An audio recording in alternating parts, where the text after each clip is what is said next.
HMG, the recognized symbol of excellence in sports entertainment.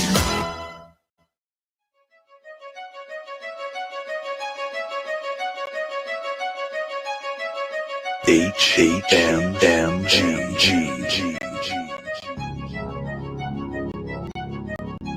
Hami Media Group. This is your next level wrestling review. And this is NXT.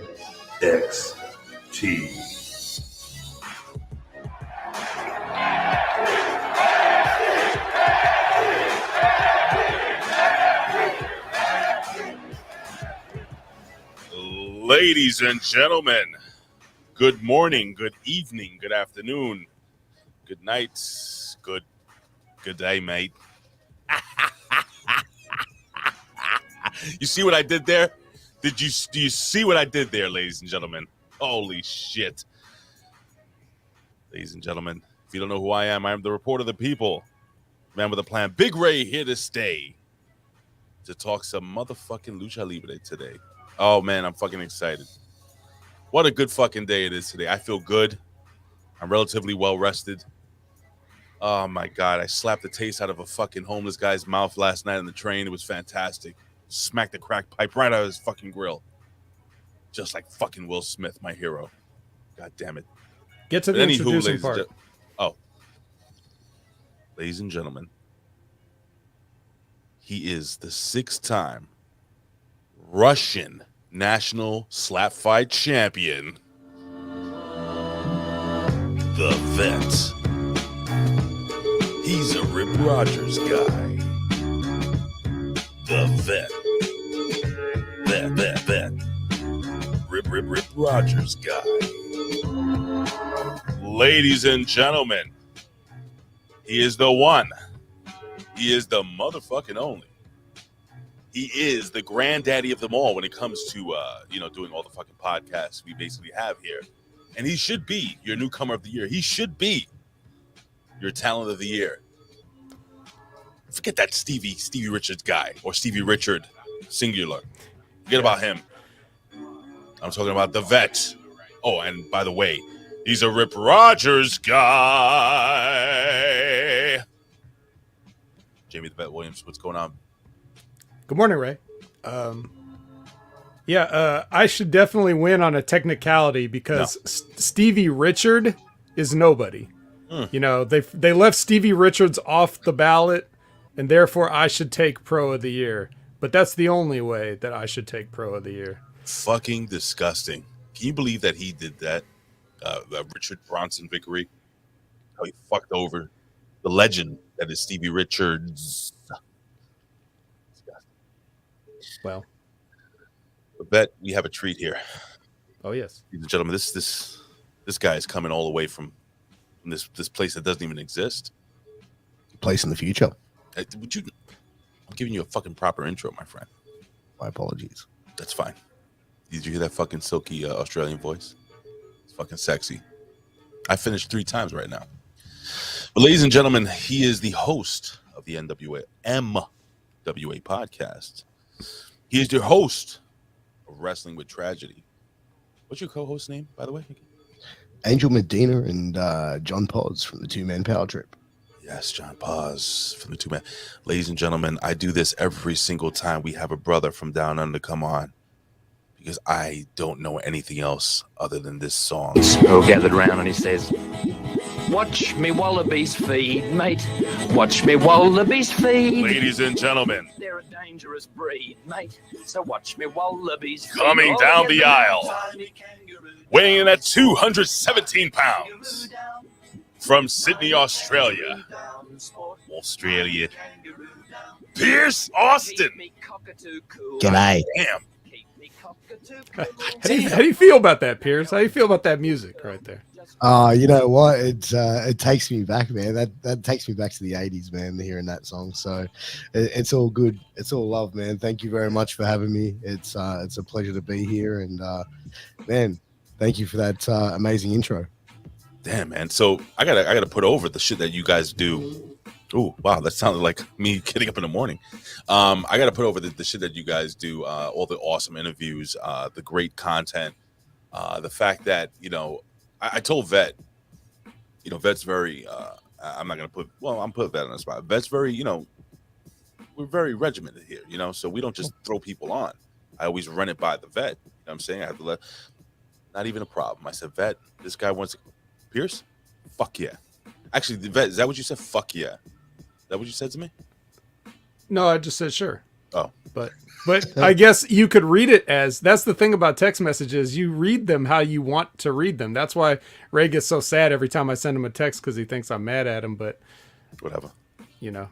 Usually I'm the same way though. I read text the same way. I'm like, I'll ring someone like Angel. He'll text me something, then I'll call him and go, "Why are you mad?" He's like, "What?"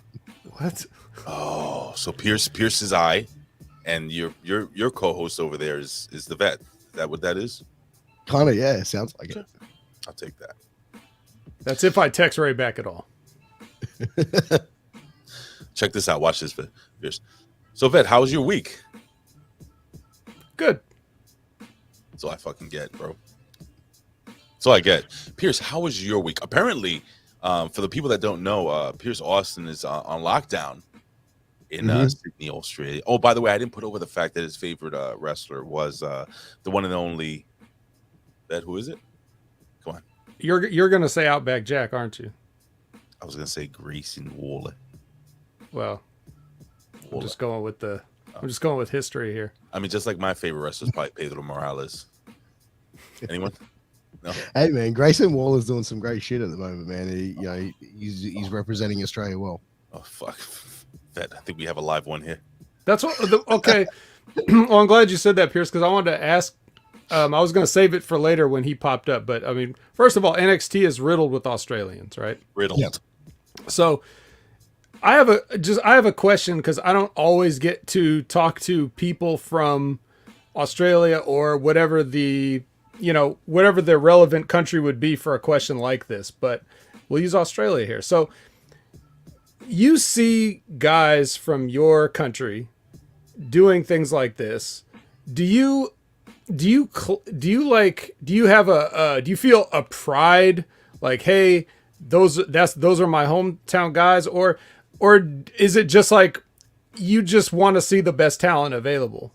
Being from America, where kind of like in entertainment, at least, like what we do, everyone else kind of follows. So if I'm consuming entertainment from other countries and stuff, I don't go, man, I can't watch this shit unless you put an American guy in there. Like, I just don't have that attitude. Like, I just accept whatever culture it is, and I don't need to see representation for me. But I wonder what that's like for other people around the globe. So, like, when you see all these guys in NXT, like, do you think this is too much Australians in one place? Are you proud in each and every one of them? Like, what's your sort of feeling about that? Well, it really comes down to, because like I'm 40 this year. So, we go back to 2000, right? So we go back to 20 something years, right? Back then we weren't seeing Australians in the night. And before that in Australia, in the 90s, we weren't seeing Australians on mainstream WWE or WCW television. Like, yeah, we had Outback Jack. We had, but you know what I'm saying? Like, we had Outback Jack. We had Nathan Jones. You know what I mean? Like, that was the closest thing that we really had. Like, we had the Bushwhackers from New Zealand, but that was basically it. And you even see like performers from Australia throughout that generation there. The attainability of making it to WWE was so far-fetched, where the generation of wrestlers from Australia now, that achievement of making it to WWE or having success over in the United States or having success in Japan or in Impact is much more achievable. For me, when I know the performers and like I know them and I've met them and become friends with them and then see them getting signed, yeah, there is a sense of pride because it's someone that you know, someone that you've interacted with, achieving their dream of getting signed to WWE. The product itself, there's moments, and when I review NXT, I don't always put over like my friends and stuff like that. There's certain things that I see where I go, that's a bit questionable, and I do speak up about it. But I'm definitely proud of them accomplishing their dream for sure. I have a question. Have you ever actually interacted with or met Grayson Waller? Yes, I've interviewed him when he was wrestling as Matty Warburg. I've interacted with him at shows many times. So where are his lips?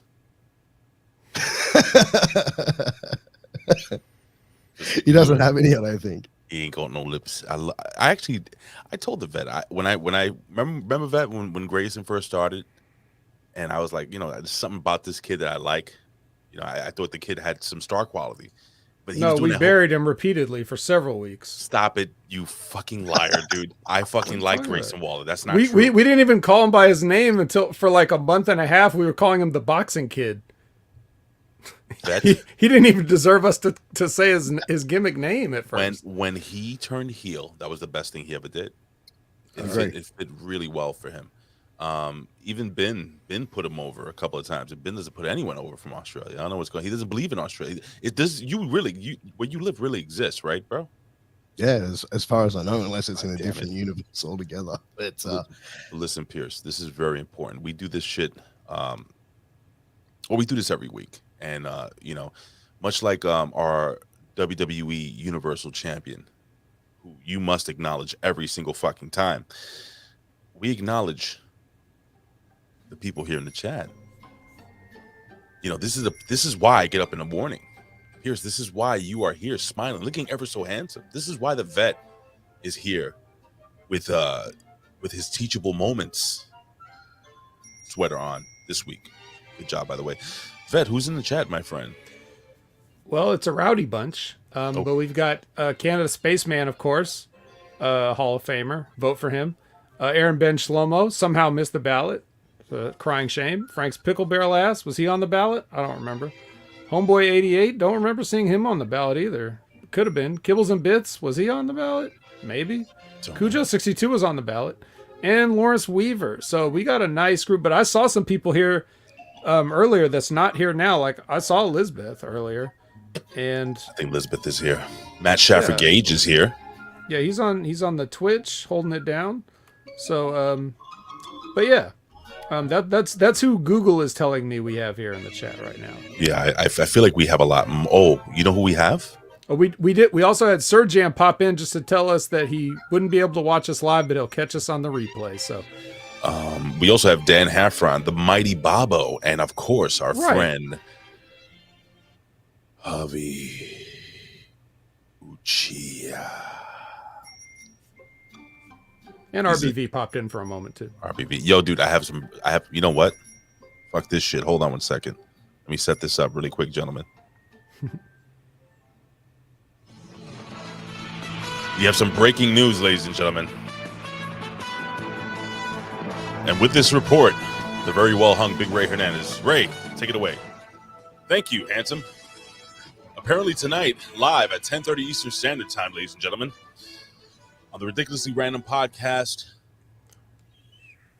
Billy Ray Valentine will fucking be joining us on the goddamn show.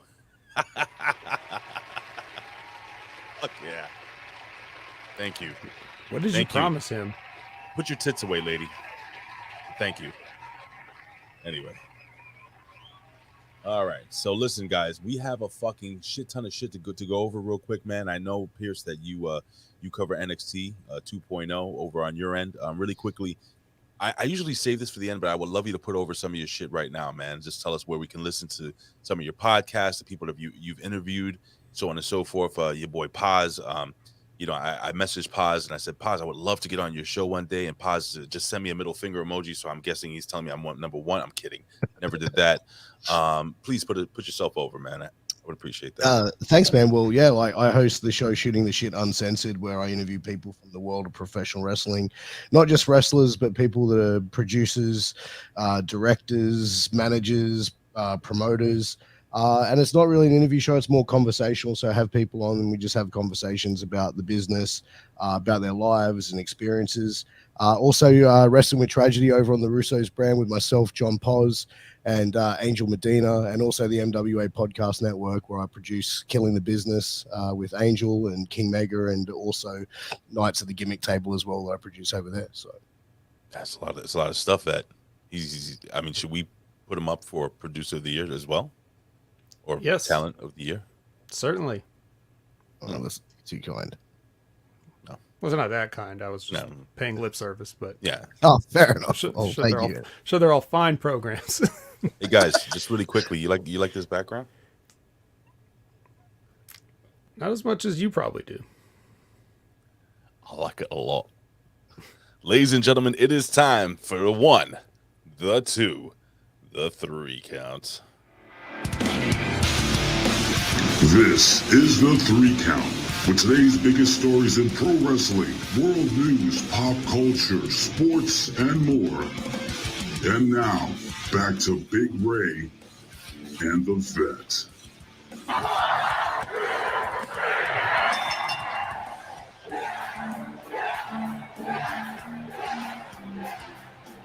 And Piers Austin.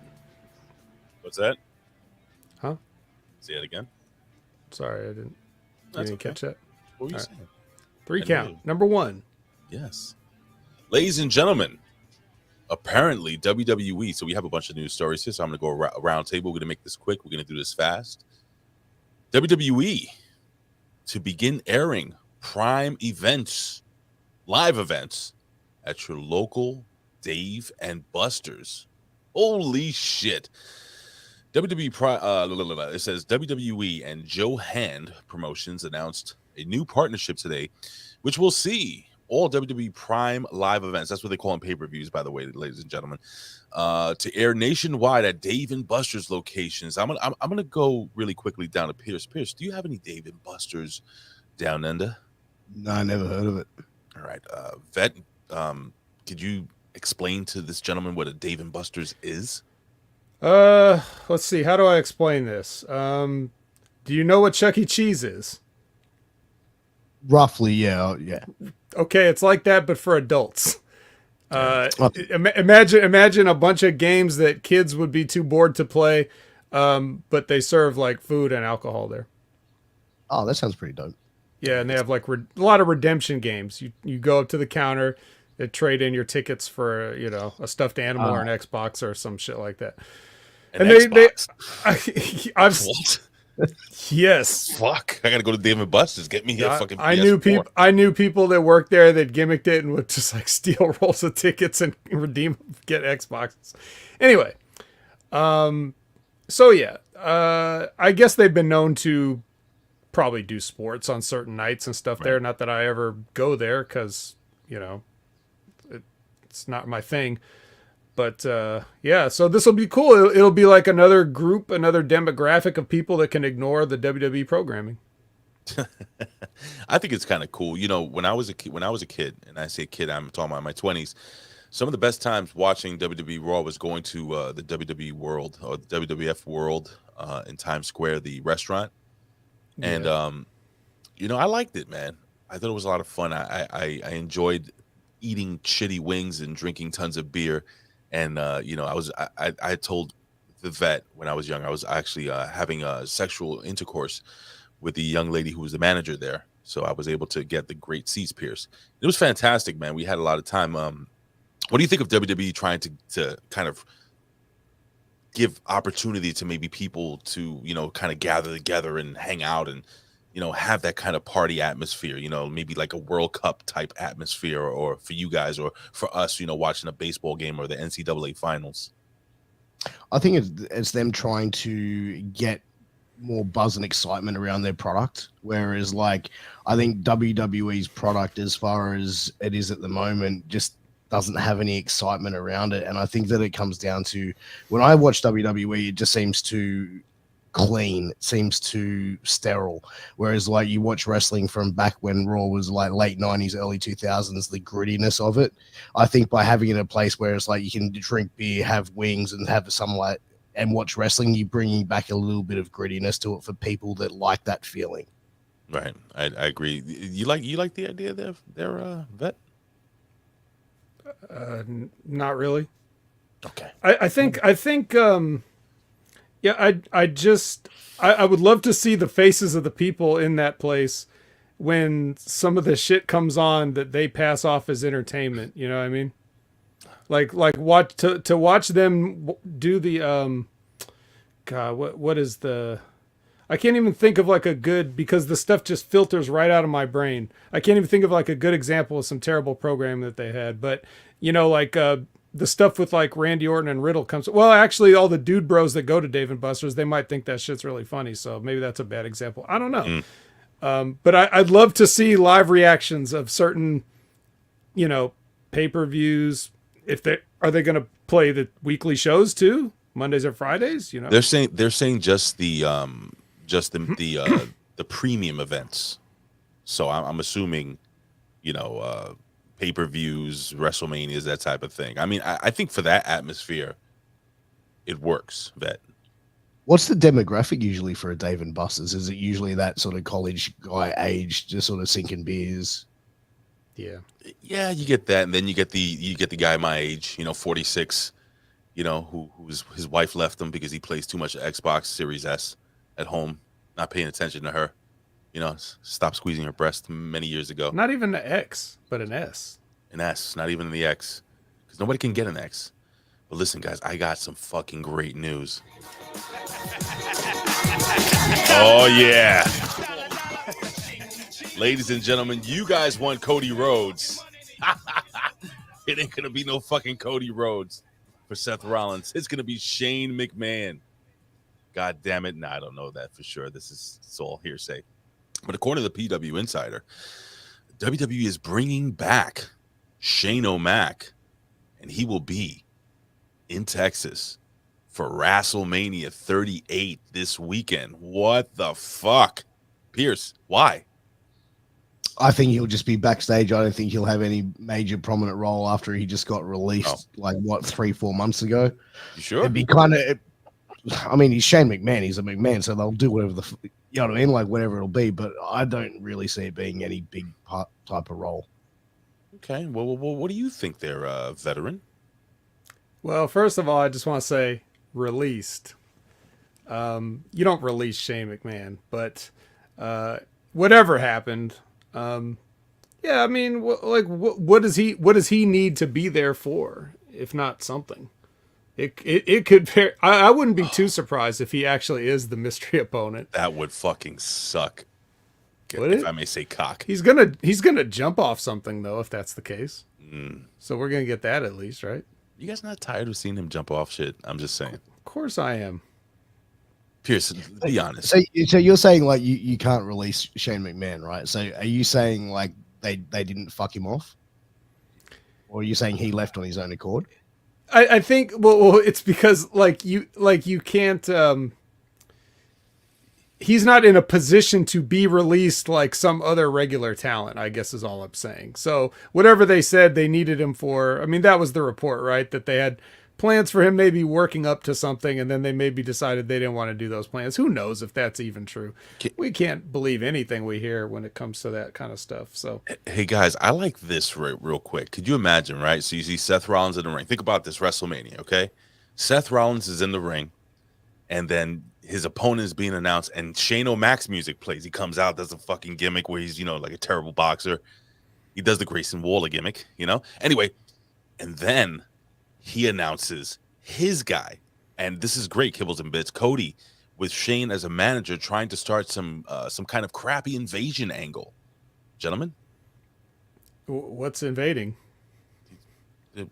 AEW's invading WWE, right? Oh, because Shane McMahon. He bought AEW. Right. Even though he doesn't have as much money as the guy that owns AEW. 9 days from tonight. I mean, do you think it's too past in time for him to I mean, it's not ridiculous enough that they wouldn't do it, but they could come back and say, hey, it's going to be the new WCW. Ooh. And have a new WCW angle, like Cody is the main WCW guy, and have a bunch of guys that aren't doing anything in WWE be WCW guys. That would make sense because Cody, the WCW tie-in with Dusty. Wow, what do you think, Vet? I don't think that they've got anything that creative up their sleeve at all. You see what these shows look like? Once again, these shows that may or may not be in Dave and Buster's for everybody to look at. I don't think so. Okay. I don't think they're going to do it. Fair enough. Fair enough. It wouldn't, but I'd rather they did. Let's put it that way. Like, just do something, do anything to get people mildly interested in your shitty product.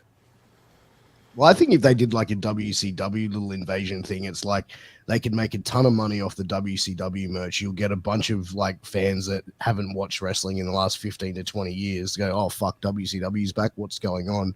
It sparks that little bit of interest. Even if they just run it as an angle for like a month or 2 months and then fuck it off, it's still something that's better than what they're currently delivering now. And they would sell a shit ton. I'm sorry, Vet. They would sell a shit ton of those, like just black with the red W. Remember the old WCW logo? Just straight up. You know what I'm saying? What do you think, Vet? I'm sorry. Well, I mean, what will this be though if they did that? Who are they even going to get to represent WCW? We'll get Dusty Rhodes' son, and that's all we got. Like, who else? Bring back DDP. What? Goldberg. To do what? They'd have to do it. I'd have to bring it with new guys, I think. It's like Sting. Like new generation. It's Sting. You get the fake Sting. You get the fake Sting. Booker T is the only person that even looks like a normal human being anymore. It's true. Like out of all those people. So yeah, it would be a bunch of people that have no connection to WCW, and then you're just asking people to remember a brand that's been defunct for the better part of a quarter century now.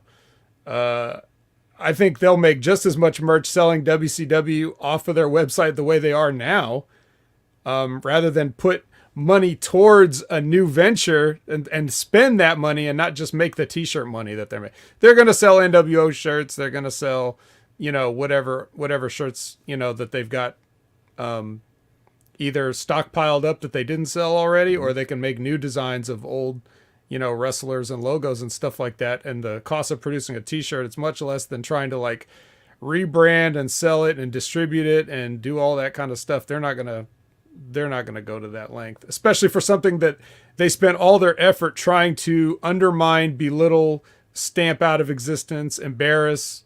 The last time a WCW wrestler was involved in a match, Triple H and Sting, that went great.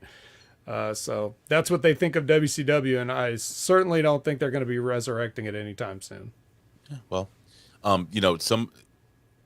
especially not Cody Rhodes. Well, there was supposedly some type of NWO angle that was supposed to happen at WrestleMania, which kind of makes sense, I guess, if we're booking it this way.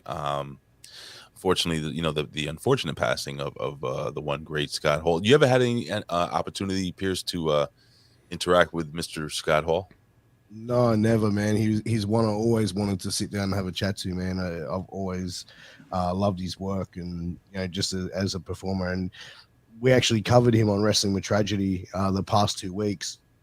And I said, he was the epitome of just being the ultimate cool motherfucker. And it was like you had Stone Cold, you had all these other performers that were mega stars in popularity, but Scott Hall was just a cool motherfucker. Yeah, man, that's the perfect way of breaking down. If nobody knew who Scott Hall was, and I had written that Scott Hall was able to captivate people, and this is the difference between a wrestler and a worker.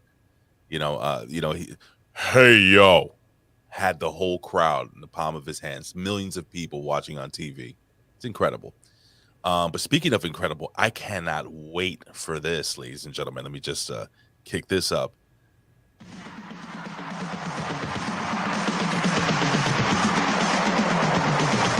Oh, yeah. You know what this is? Anybody know what this is? This is the WWE official theme song. Ladies and gentlemen, coming to the WWE Hall of Fame and to a hot mic, Scott and Rick Steiner, the Steiner Brothers, inducted into the WWE Hall of Fame. Holy shit. Now, the story is not the fact that these two gentlemen are being inducted into the Hall of Fame. And I'm going to go to the vet first and then Piers.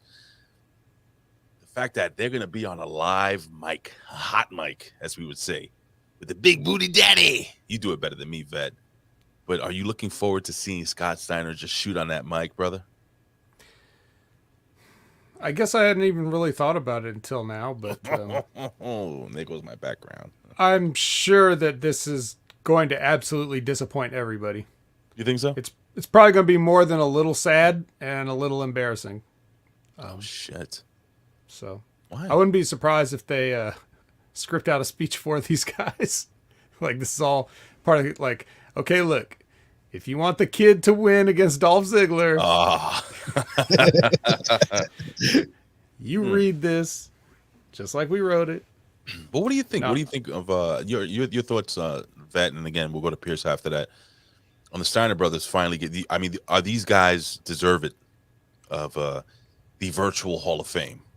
Yeah, exactly. What does this even deserve? What does that mean? I mean, of course, lots of people that deserve to go in this bullshit fake Hall of Fame. So it really only means as much as it means to the person. If it's a big deal for somebody to be recognized like this, then that's good. I'm happy for them. If they don't care, I don't care, because it's a bullshit Hall of Fame anyway. So, but definitely, of course, people have been saying this for years, and I think the only reason that we wouldn't have gotten this earlier is because whatever the shit that Scott has between him and Triple H and anybody else there, that would have held this up. So glad that they could clear that up and do something nice. Well, let me ask you there, Piers. Do you think there's a 33 and a quarter chance that we're going to see any Steiner math done on the microphone? No, I agree with that. I think that it's going to be a disappointing speech, to be honest. I think people are probably going to expect Scott to shoot and start going, but I think the fact that Braun's there as well, I think both of them are going to have to be on their pretty much their best behavior for the sake of, Braun Breaker, because like the fact is they can't really punish Scott or Rick if they go off script, but they can take it out on the kid. So I think, in order to keep everything smooth and peaceful for him, I think they're just going to go there, accept the speech, tell a couple of stories from back in the day, and then peace out. What would be the best case scenario though for like a crazy speech from one of these guys? Like, come on! I mean, it's the fucking Steiner Brothers. I know you guys saying they're gonna script and shit, but have they ever really? I mean, what's the WWE gonna do? Take it away? Like, if they start shitting on everybody, they're gonna walk up to the stage and just fucking take the trophies back or whatever the fuck they give them? Yeah, give me that. No, but I think that they'll just make life difficult for Braun Breaker. Or Braun Steiner, or whatever you want to call him. But I think that they'll just make life difficult for him. They'll go, okay, no worries, you want to fuck around, you make an embarrassment of it. We'll see how your boy's looking in 6 months. Which is just so pathetic too. Like, you know what I mean? Like, that they would even, like, he has anything to do with that. But that's one of the reasons why that the WWE has killed this business, is because of shit like that. People actually think that's just how all of wrestling is or used to be. The pettiness that the WWE has perpetuated over the past 40 years, people just think that's just how wrestling is. And it doesn't necessarily have to be the case. They should know damn well what to expect when they ask a Steiner to step up to a microphone, and they should actually want that. It would bring a lot of publicity to them and get more eyeballs on it than otherwise would have. Like some other prestigious award shows have tried to do this past weekend, perhaps. Well, Lawrence Weaver believes Triple H will walk up to the stage and slap the shit out of them. I'd absolutely pop if like Scott Hall got on the mic and just goes, Triple H, your heart backed out because you're a weak bitch, and just starts like just completely. Steiner, you mean not Scott Hall? Steiner, right? Yeah. Steiner.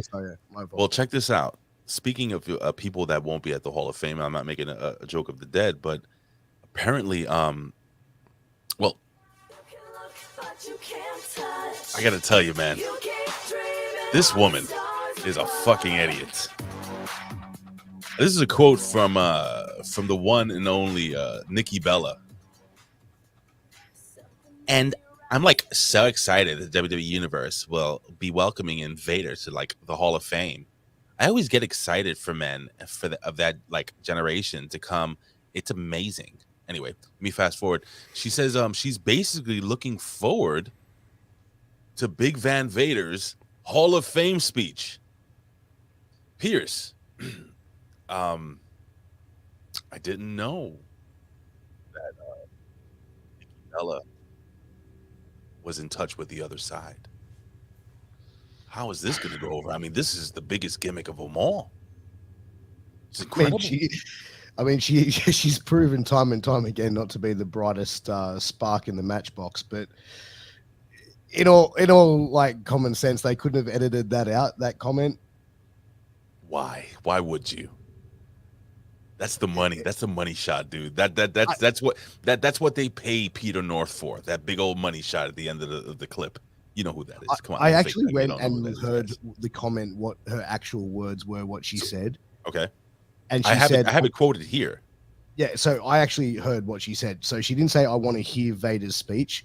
I can't wait to see Vader inducted and feel his presence, or something along that line, or see his presence, or feel his presence. I think it was something along those. All right, I'm going to read it verbatim.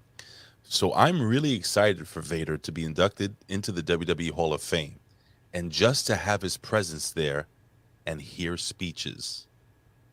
That's somebody's going to make a speech. His kids or somebody.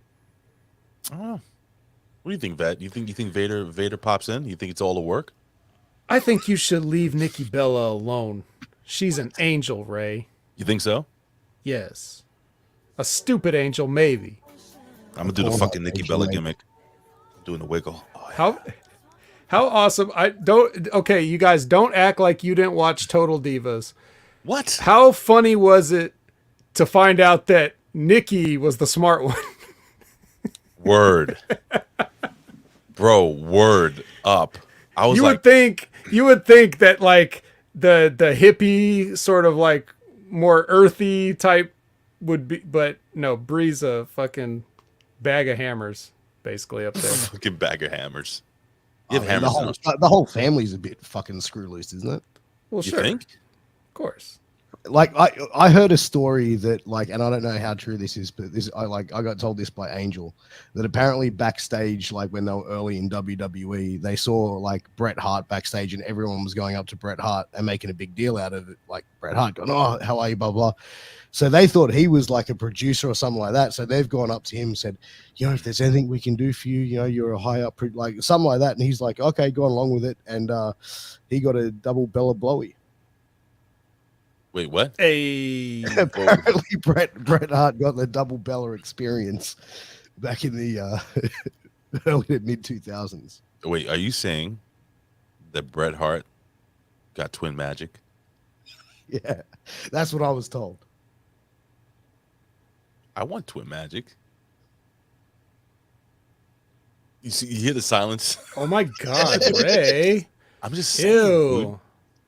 Listen, you say what you want to say. Those are two fucking fine ass women. Both Latina. They know what they're doing. Why do you think fucking Danny O'Brien is? Yes, all those fucking years, bro. He's good. Anyway, well, I got something for you guys here. We got two more quick stories, and we'll take you to the land of Saudi Arabia. WWE is reporting a return to the kingdom of Saudi Arabia. By the way, this is the Iron Sheik's theme song, guys, so I'm going to fade this out. All right? I don't want you to think this is some racist shit. I mean, this is... Iron Sheik is from Tiran. Anyway, TLC. TLC Tables, Ladders, and Chairs, a premium live event. See, that's just what they're calling it now, guys. I'm just saying. They're going to be, TLC 2022 is going to be live from Saudi Arabia. So I'm assuming. And the Dave and Buster's there, too? Yeah, it's going to be a Dave and Buster. So you're going to see the 46-year-old guy like me at 1 o'clock in the afternoon watching a WWE pay-per-view, just fucking yelling at his hat because he's so fucking drunk because he started drinking around 10:30 in the morning, eating shitty wings. Have you ever been to a Dave and Buster's bathroom? No, thankfully. Fucking horrible. Fucking hard. Anyway, Piers, I go to you first, Piers. It's not really news, but it's kind of breaking that WWE is going to be working again with Saudi Arabia. and they're bringing TLC now to Saudi Arabia. Tables, ladders, and chairs. Do you think the people of Saudi Arabia would appreciate all this violence? I think the excitement of WWE, will be enough for them. I think TLC probably not the pay-per-view to be taken to Saudi Arabia, but considering how like strict they are with certain rules and stuff, are they going to be receptive to like ladder matches and extra violent matches? Because they seem to be pretty uptight over there. So I don't know how well this is going to go over. What do you think there, Vet? Well, when you say uptight, I assume you're talking about like the government and everything like that, right? Because I don't think those people people seem like they're up for anything there. That's what she said.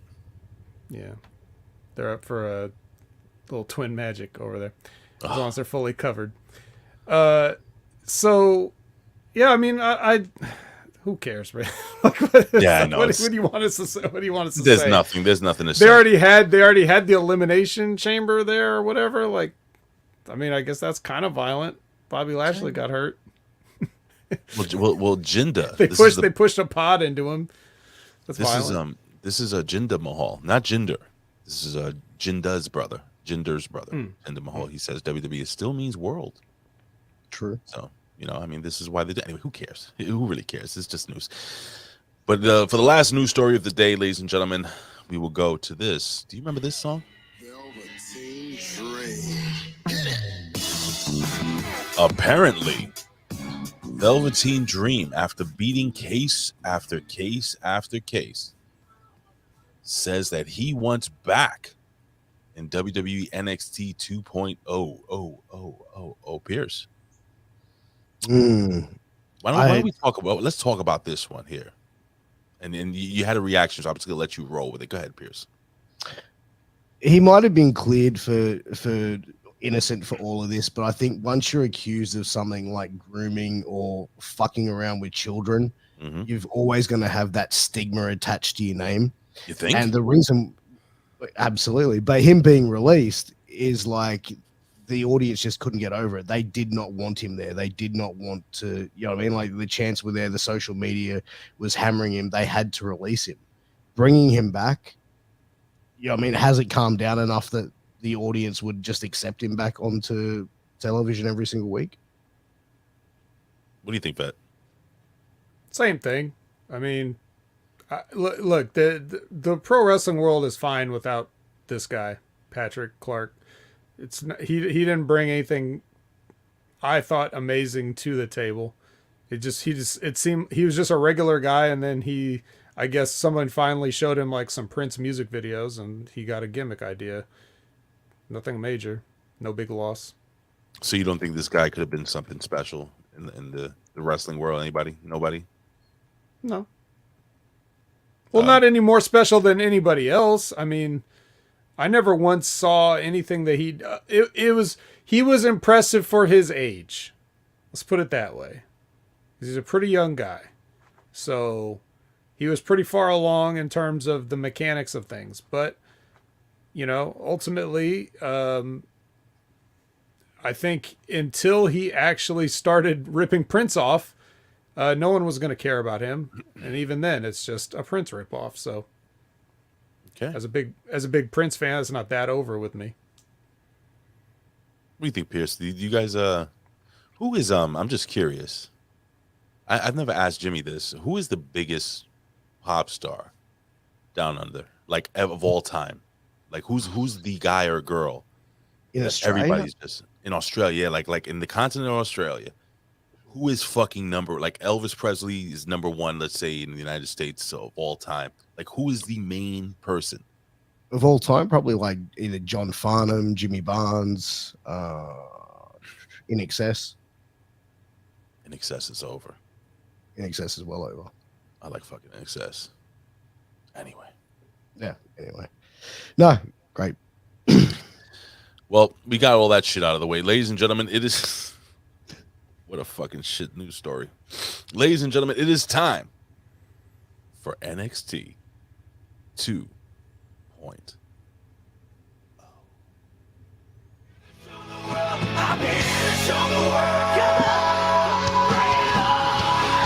Ladies and gentlemen, it is the road to WrestleMania. It is WrestleMania weekend.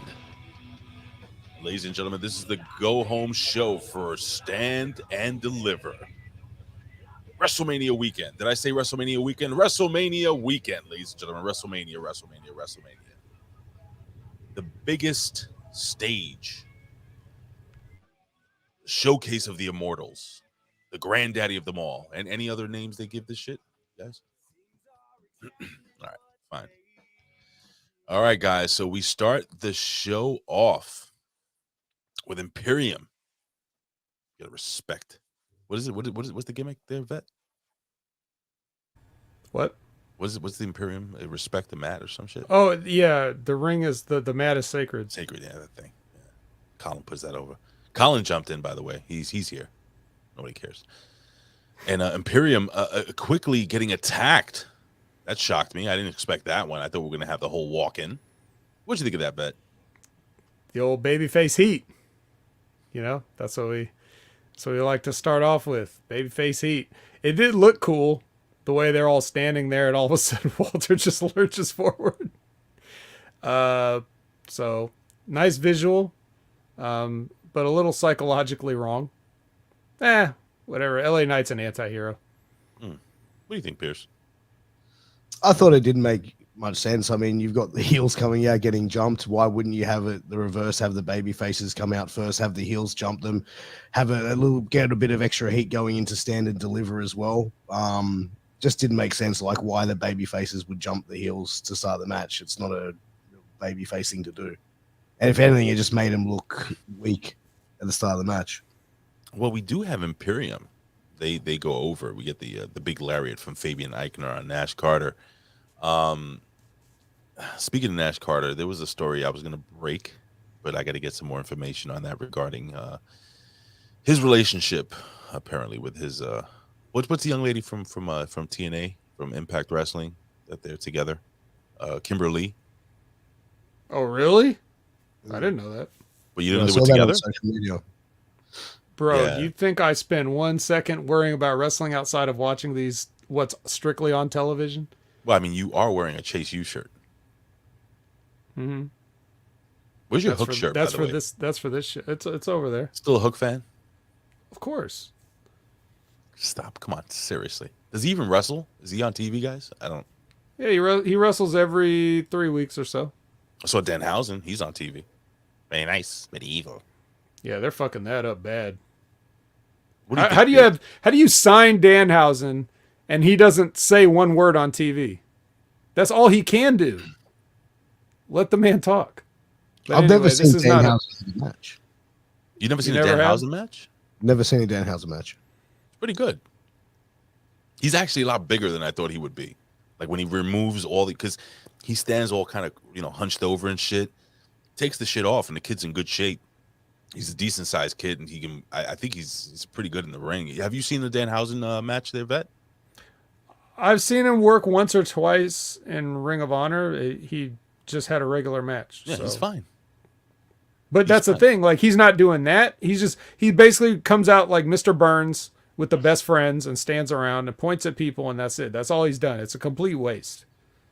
So anyway, this is not a AEW review show. It's not. It's not. But it is. It is. Very nice, very evil. It is very evil. I also think that in regards to this match that we were just talking about, why would you not have Knight go over on one of the Imperium tag team guys? Pierce. Like you've beat LA Knight into a pulp for like 2 years. He's won less matches than the number of years he's been signed. And you can't for this match against Walter coming up for the premium live event that's going to be shown in Dave and Buster's everywhere. Can you not give this man a win against one of these tag team guys? Because if you have so now if you've got this tag team match with Imperium and MSK, now Imperium has just beat MSK in this match. There goes some of the intrigue for that title match. Now I care that much less. Not that I cared before, but you get what I'm saying. they just showed that Imperium's a superior tag team. If LA Knight shows he's superior to Walter's cronies, then that gives him a little more hope going into the match. We know he's not fucking beating Walter. Give me a break. That would be the one time they do put him over, though. The guy that would fucking kill him, right? But that's how their booking works. But I just think he should have gone over on one of these, just have him beat Marcel Bartel with his finish, and then, yay, But no, instead it's just like more pointless heat on Imperium. I mean, it makes sense to give LA Knight the win over one of the Emporium guys. Gives him a little bit of momentum going into that match. But one thing about LA Knight, and this is something that I've mentioned, a couple weeks ago, is we've seen like Walter being changed his name to Gunter, and like wrestlers changing their names, and the crowd just basically shitting on it. LA Knight is probably the only guy that has had a name change, came from like somewhere else with an established name, and not once has the crowd chanted Eli Drake at him. He was able to come in and get a name over, which is LA Knight, which sounds like an 80s fucking porn star, and get the shit over.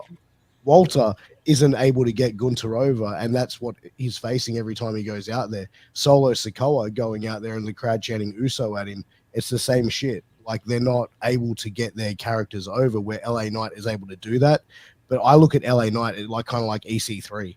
I just don't think they know how to book him, and I think eventually he's just going to fizzle out till they release him. Anything else, Vet? The reason that I think the reason that the crowd doesn't shit on the LA Knight thing is because they're trying to help him along. The reason they shit on the Gunter and the what was the other one that you said? Sikoa. Yeah, Sikoa. They say the Uso all the time. I think they're trying to shit on the company in on behalf of those guys. I don't think they're trying to bury those guys, even though they are hurting them in a way, because the company's going to take it out on them. What the fans do, the company takes out on the talent. Again, totally fucked up, but that's how they do it. For example, when Ty Dillinger, Sean Spears, was getting the 10 thing over, he got to the point where anytime there was a ring out count, the entire audience would count 10 for everything. Like, that's how over he got that. So in matches that he wasn't even involved in, anytime there was a ring out count, people would be like 10, 10, 10, every time. And so the answer to that was to just take the guy off of TV and bury him until people stop doing that. And that's exactly what happened. And so, if they do that, if they keep doing that with the Uso kid, that could be a thing that happens. They punish him. But I think the crowd is with Eli Drake and they want to see him succeed. So, and he came in a little bit ahead of those guys, I guess, in a way. Sure. So they got behind him because they're trying to help him out. I think the fans are. Why do you think Eli Drake is still in NXT? I mean, this guy is a veteran of the business. He gets over with character. He does everything right. I mean, is there any reason why Eli Drake, LA Knight, isn't on the main roster right now? Piers? They could be trying to humble him. Maybe he's a bit overconfident and they think they're keeping him in NXT, but just humbles him down a little bit, maybe. Mm-hmm. What do you think, Vet? They just work themselves up into a shoot, basically. Like, they think that the character that he's portraying is who he really is, and then they take it out on him. It's like that story Daniel Bryan told about Pat Patterson calling him a nerd, and the only thing he knows about him was what Michael Cole said on TV. He's never had a conversation with him, never talked to him, but he just called him a nerd because that's what Michael Cole said. You know what I mean? Like, that's how they are. And if somebody as brilliant as Pat Patterson can act like a mark like that, what do you think these other motherfuckers are doing? Yeah, I don't disagree. Well, listen, we're talking about things that are booked well. I'll tell you something. This right here, this whole fucking gimmick with Shirai, and Kaylee Ray. Shirai. Okay, sorry. We get a video package for Leo. What's her name? Leo Shirai. Anyway, and Kaylee Ray covering their victory in the Dusty Classic challenge to Mandy Rose. We go to break. We come back from break. We get Dakota Kai. She's wandering backstage, and apparently Wendy Chu is naked. All her shit's just laying everywhere. Her cup, her fucking little slippers, Stuffing just ripped out. just fucking sad. Were you worried about Wendy Chu there, Pierce? Man, I was rocking back and forth in the fetal position. I was just crying, just going, why Wendy? Why? Well, anyway, man, to get our mind off of this, we have Ivy Nile versus Tiffany Stratton. I'm gonna go to you, Vet. What did you think of this match? What did you think of Tiffany Stratton? Do you think she's improved? I always ask you every week, has she improved? Ivy Nile is great but tiny. So, I mean, what do you think? Tiffany Stratton progress report. Yes, Daddy. Well, other than the old Saray jump up, I like this. I thought these two looked like they were having a fight, a contest. It's nice to have the contrast of being like the daddy's girl princess thing that looks like she's a little, not above roughhousing a bit. We already know what Ivy Nile's like, so this was I enjoyed it. But yeah, I didn't like that jump up. Again, it's more babyface heat, right? Well, first of all, you get a heel match, then you get the babyface jumping up, like to cause a distraction. So now we've had two baby faces acting out of traditional character. What are they even doing? Well, Vet, Like, I really, gotta what are jump they in. doing? Remember, I've been telling you that I feel like the Diamond Mind has kind of made like a babyface turn. A little bit. And because the fans are really behind the brothers, they're behind Ivy Nile, they're behind what's his name, fucking Strong. The manager's getting over, again with character. Just one thing about the Ivy Nile thing, and then I'll go to you, Pierce. And this is, I don't know why it bothers me so much, but that finisher that she does with the behind the back and neck gimmick, that doesn't make sense to me at all. It looks awkward. It doesn't work, guys. I'm sorry, it doesn't work because Says who? says me. Who are you? You can pop a shoulder. Well, I'm nobody. You're right, Vet. Yeah. You know what? I think me and Piers can handle the rest of this if you want to just. Actually, I got to go pee real quick. You guys mind? Totally professional. You had plenty of time to do this. Yeah, go ahead, Piers. It's like I find funny about this match with Ivy Nile and Tiffany Stratton. I think the setup with Saray and Tiffany Stratton, fine. Except instead of putting Ivy Nile in this match, and this is not a diss on her, I would have put someone like Amari Miller, someone who's like been beaten up by heels for the last several weeks, sells her ass off. Makes sense to get like the underdog get a win over Tiffany Stratton, leading that into the match with Saray at Stand and Deliver. To me, that would make a bit much sense. Like Stratton getting choked out by Ivy Nile. Yeah, okay. Like that's good. Yeah, I mean, but if you look at the two standing side by side, you'd expect that in a legit fight. But Amari Miller, Tiffany Stratton, Miller getting the win, upset win. Yeah, it's a better way to go, I guess. But all of this was trash. Just the entire, not the match. The girls did fine in the match, but it's all the booking around it. Even from like what we already talked about to also things like, well, why is Saray okay? So Saray can transform into a superhero with the power of her grandmother's necklace, and she uses it to jump up on the apron. Like, why not just hit the ring and beat the fuck out of her then? Like, why not? Then that gives her something to do that looks cooler than just jumping up and then jumping back down. Then it gives Tiffany Stratton or Ivy Nile the out. Like now neither one of them has to lose the match. So why wouldn't she come out in her schoolgirl outfit instead? Why does she need to invoke the transformation powers of this famous ancient necklace? Just stupid shit like that, bro. Anyway, so you guys, you buried this shit, right?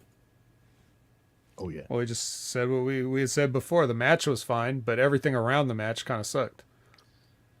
Well, as we move on, guys, we got something different.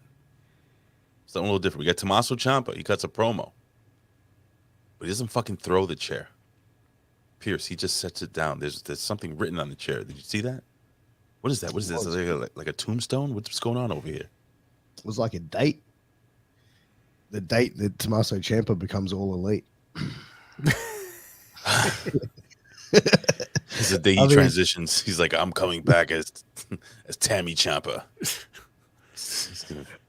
Yeah. I mean, I think like if they're either going to take him off TV for a month and move him up to the main roster and then do a surprise thing like after Mania or whatever. But to be honest, I think he's probably going to sign to AEW and go work ROH and be like a top guy in Ring of Honor in that sense, really. Like, I don't really see a long sort of term for Tommaso Ciampa in WWE and on the main roster, to be honest. But he dyed his beard. By the way, you have kind of a sweet beard there, Piers Austin. What do you use in that beard, sir? Looks very lush. I use a shampoo and conditioner and coconut oil and beard oil. Well, what do you have a certain brand that you use? Because Ben always puts over his beard oil, so you know. Not at all, man. I use mainly coconut oil. Like before I go to bed, I put a whole heap of it in and just leave it in overnight and wash it out in the morning. You know, I think it was about 2-3 weeks ago. We had Dark Vet. He had grown in his fucking 5 o'clock shadow. It looked kind of fucking cool. Can you grow a full? Can you grow a full gimmick there, Vet, if you wanted to? I can, but I don't like it. I think you look fucking cool, bro. Just putting it out there. I mean, you look great now. Not that I'm hitting on you or anything. Thanks. You're welcome, sir. Anyway, so Tommaso Ciampa. So apparently he's going to be all elite. You think, guys? ROH, Impact Wrestling. He'll be the champ in 2 weeks. Impact. He'll beat Moose clean. We need more Moose, by the way. Yeah, more Moose. Anyway. As Colin shows up. But does he really? Yes, he is. This son of a bitch. What's up, yeah. I was just going to say that Ciampa has said, for whatever it's worth, that he doesn't want to go on the road and live that road life. So, whatever he does, he'll either find a way to accommodate the schedule that he wants, or he was a liar all along, and he'll do what he's told. All right, I'm gonna be honest. I heard that he's not going anywhere. I don't think he's going anywhere. He'll take some time off. They're making it sound like you said, the tombstone, like it's got like a birth and a death date, like his NXT run. It's about 7-ish years, and not as long as like Aaliyah, but you know, getting there. And so and Jim Cornette said this too. It's like he's treating all these promos like it's a living funeral. Like he knows that his career is over by going to the main roster, and everybody's sad. That used to be the goal, and now people are just like, oh my god, poor Ciampa, what happened to him? He went to Monday Night Raw. Oh god, that's horrible. Why couldn't he have just died in a horrible car crash or something? You know, like Elizabeth puts over he's going to be Gargano's nanny.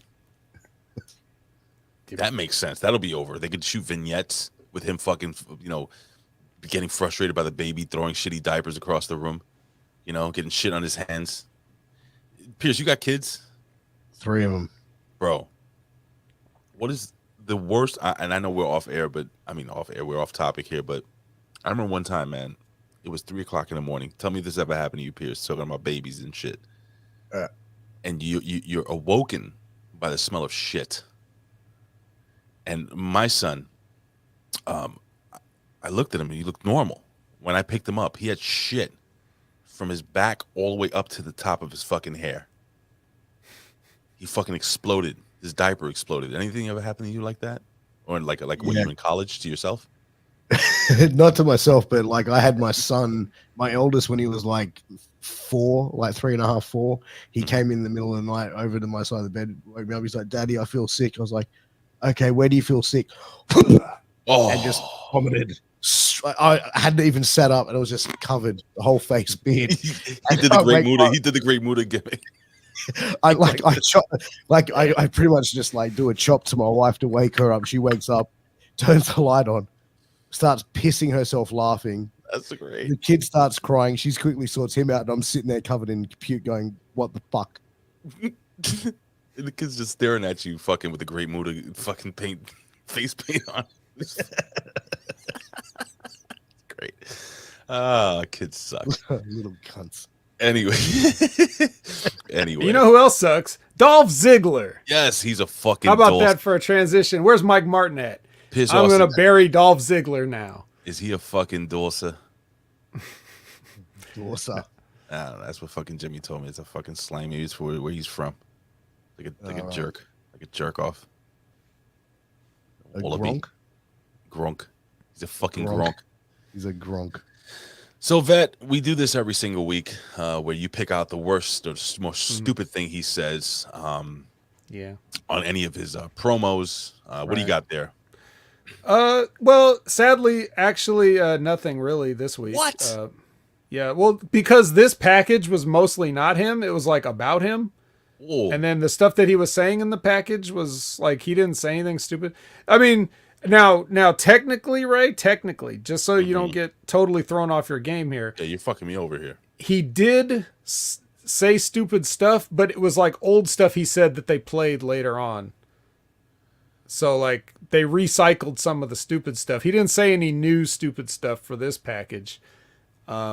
This is actually the closest thing that they can do, I think, to make this gimmick make sense of a guy that acts like everything's beneath him, but yet is somehow proud to be the champion of a lower company. Like the whole idea of this does not make sense.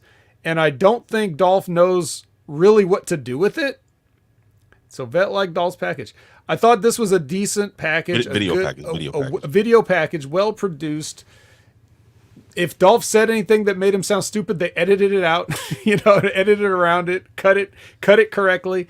So I actually like this package. I don't have anything bad to say about Dolph this week.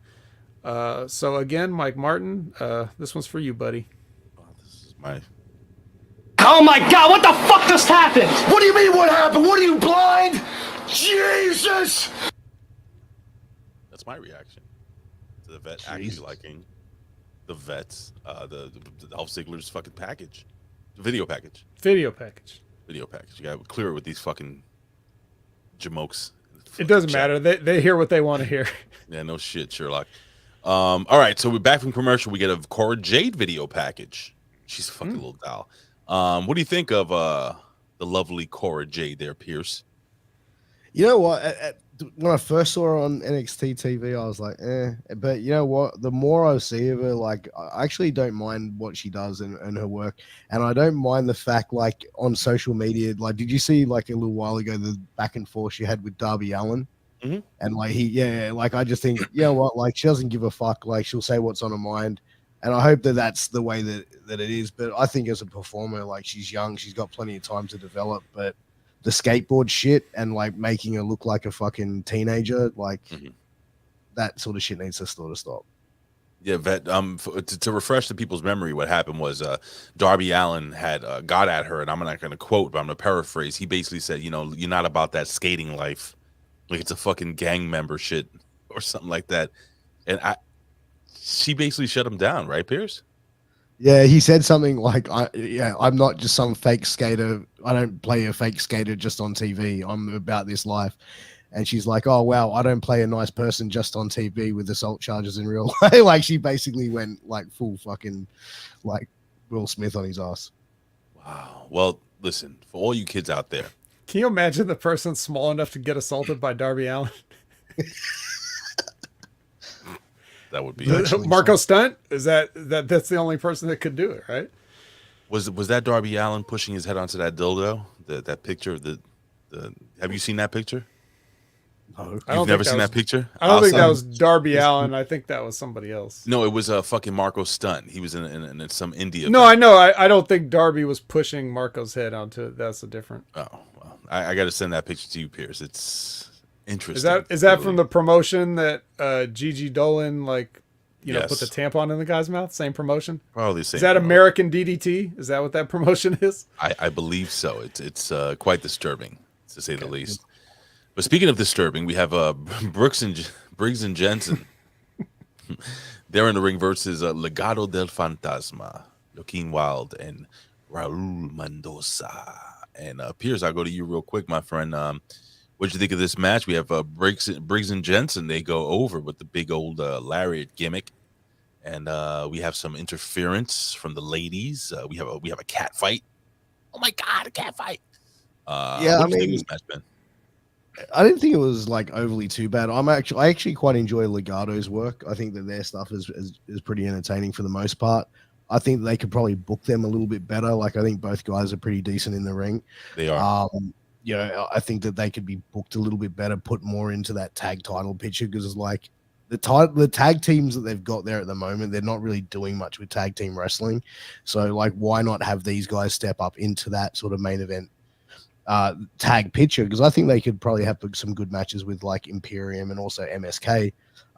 Briggs and Jensen, like it's just, you know, their boring love angle shit each week is just like Brokeback Mountain's getting a bit old. So I had put over last week to the vet that this should be their theme song. Biscuits and gravy. Fuck yeah. You know, and coming to the ring, Briggs and Jensen, the inbreds. But isn't Jensen, what's his name? Fuck, who's his dad? Bull Buchanan. Bull Buchanan, that's right. Well, I think Biscuits. I think that would be perfect. The inbreds, you know, their mother and father are brothers and sisters, and you know they're a little stupid, you know, for reasons why you know siblings shouldn't. Anyway, all right. So that match happened. Vet, do you have any notes on this match here? Yeah, just that Jensen bumped both the entire other team before he made his cold tag. You know, it's like just another instance of guys really not knowing how a tag match works or what to do. And then that 450 into a choke slam was fucking stupid. That was like, bro, if someone does a 450 and you stick your arm up, your arm's getting broken when he lands on it. You're not grabbing him by the throat and stopping like the physics of that just impossible already. And it just looks so fucking dumb and everybody looks dumb for doing it. Oh, but Vet, he's gonna do something cool. That was one of the things I like the finish with the chokeslam. I was like, I had the same thought where I'm like, wouldn't you just like break your arm with the force of that coming down? Like, yes. Well, you guys are not. You guys are not Briggs or Jensen. I mean, those guys are fucking. Do you know that they fucking they walk around with cows on their shoulder? They're so strong. You got that wrist. You know. Listen, you ever milked a cow before? No. Have you milked a cow? Once or twice. Okay, so you know that you got to have some good strong wrist. Anyway, you know what? Let's move on. Toxic Attraction is backstage, and they send us to break. Back from commercial, we get Cameron Grimes. Whoa, you forgot something. Oh, shit. You forgot Indy and Persia arguing over who has the worst angle. Did I miss that? I think you did. Sure. Oh, yes. All right. So, yeah, Indy Hartwell and Persia Pirotta are bickering about who's the hottest couple, and they're going to settle this as stand and deliver. So that this is not going to be a match. What are they going to do? Like a bikini contest or some shit on a pay-per-view? I shudder to think. I think it's going to be like a cheerometer. This is what I want to see at Dave and Buster's. I want the Dave and Buster cam for when they watch this on the premium live event. Ooh, who just says they're going to swap? What does that mean? Like partners? You know what that means. You know what that means. Swinging good time. Piers, listen, man. Let me ask you a question, brother. Mm-hmm. Be honest, man. Who's the hottest couple? I mean, who would you do? Would you do Dexter and Horseface, or would you do Indian douchebag? It's a hard. I mean, this angle is just ridiculous, and like this is what I was saying before about like the schoolyard bullshit and making the performers look like teenage kids in high school. Like this is just another fucking stupid love angle, which is just ridiculous. And they're taking, Persia Pirotta is a phenomenal talent. Like some of the work that she's done, like here in Australia that I've seen, she hasn't even scratched the surface over there. And I think this is just a dumb angle. Like it's pointless. Like they're just milking the index thing for what it's worth. 75% Australian too. Dexter's the odd person out. Yeah. Like, well, even teenagers in high school aren't this dumb. Like, you know what I mean? Like, this is bad. This is real bad. And it's embarrassing, and everyone should be embarrassed. But I agree, Elizabeth. Dexter needs to go serial killer on them all, and including his wife. You know what? I reckon the only way this angle works is if like Persia and Dexter turn heel, and, like hook up together and turn their back on Indy. Like that to me is how this angle would like turn it around. But what does Duke Hudson do? Back to poker? Rubs baby oil in his. Make him stuck. Just have him standing in the corner, just like smoking a cigarette. Well, listen, guys, we go from one really awkward, weird thing to another one. If I'm correct, let me see. Cameron Grimes. What'd you think of the Cameron Grimes interview backstage about his dad, and keeps talking about his dad, and he needs this. He needs this, Piers. Really does. It really does. Okay. It's one of those promos we've heard 100 times before from 100 different people. I need to do this for my dad. I need to do this for my mom. I need to do this for the. Okay, like do for yourself. That just doesn't feel like the emotion in it was there from him, but it was just like, I've heard this before from 100 different people, 100 different times. Same shit. You can wrap a sandwich only so many times before it goes bad. That made no sense. But anyway, we get toxic attraction. They're in the ring. So we go from another awkward thing. We go from one awkward thing to another weird thing to another awkward thing with toxic attraction in the ring. We have the delicious. Can I say on that? You can say whatever you want, brother. Right there. One awkward thing to another awkward thing. There's nothing more awkward and ridiculous than watching. Or random. This isn't random. This is planned. This is rehearsed. But watching reptilian Britt Baker and yoga overalls look absolutely ridiculous when they're trying to be sexy. Like, do you see how they're like? Do you see the way reptilian Britt Baker's like gyrating and sticking her tongue out all the time? Like, come on, this is who's falling for this? I didn't even know they made yoga overalls. I've heard of yoga pants, but she had yoga overalls, so that's a new one for me. Whenever they come to the ring, they just come out looking just like they're retarded. Like they're trying to come out looking all sexy and shit, but they're coming out looking like they're having some kind of febrile convulsion. And then Mandy walks like alongside them and just kind of like looks at him, and she's just normal. You know, she's not like, gyrating or it's just like kids. I'm actually sexy. You guys, I don't know. Anyways, so yeah, that's definitely awkward and weird. But and then what happens? They talk, and then that's awkward. God, this is so bad. This whole promo is so bad. Mandy's okay, and then she hands it off. I thought she was going to do all the talking, and then unfortunately she did not. And then we get some of the worst scripted, rehearsed. This sounds like if you were in the other room, let's say Piers, you were in the other room, and you heard this, you would think that your kids were watching like a cartoon show about, you know, like you were saying, high school students acting like bitches or whatever. You think this is like a cartoon show like on the Disney Channel or something. That's what they sounded like, except not as professional and polished as those voice actors that do Disney Channel cartoons. I actually feel like Mandy got a little bit lost in the promo as well, because she kind of paused kind of somewhere near the middle of it and then went like, because I'm standing in the ring with the two tag team and and I was like, hang on a second, you were just saying something completely else. And then she sort of found herself and went back on track. Like, you're getting some heat here, Piers. You take that back. Gigi is the best. Don't make me come up on stage and smack you. The best at having a seizure. Keep Gigi's name out your fucking mouth. Yes. It's just a yoga overalls joke. Sorry, Ben. I'm just saying, man. Worst promo, Lash Legend. But we'll get into that a little bit later, ladies and gentlemen.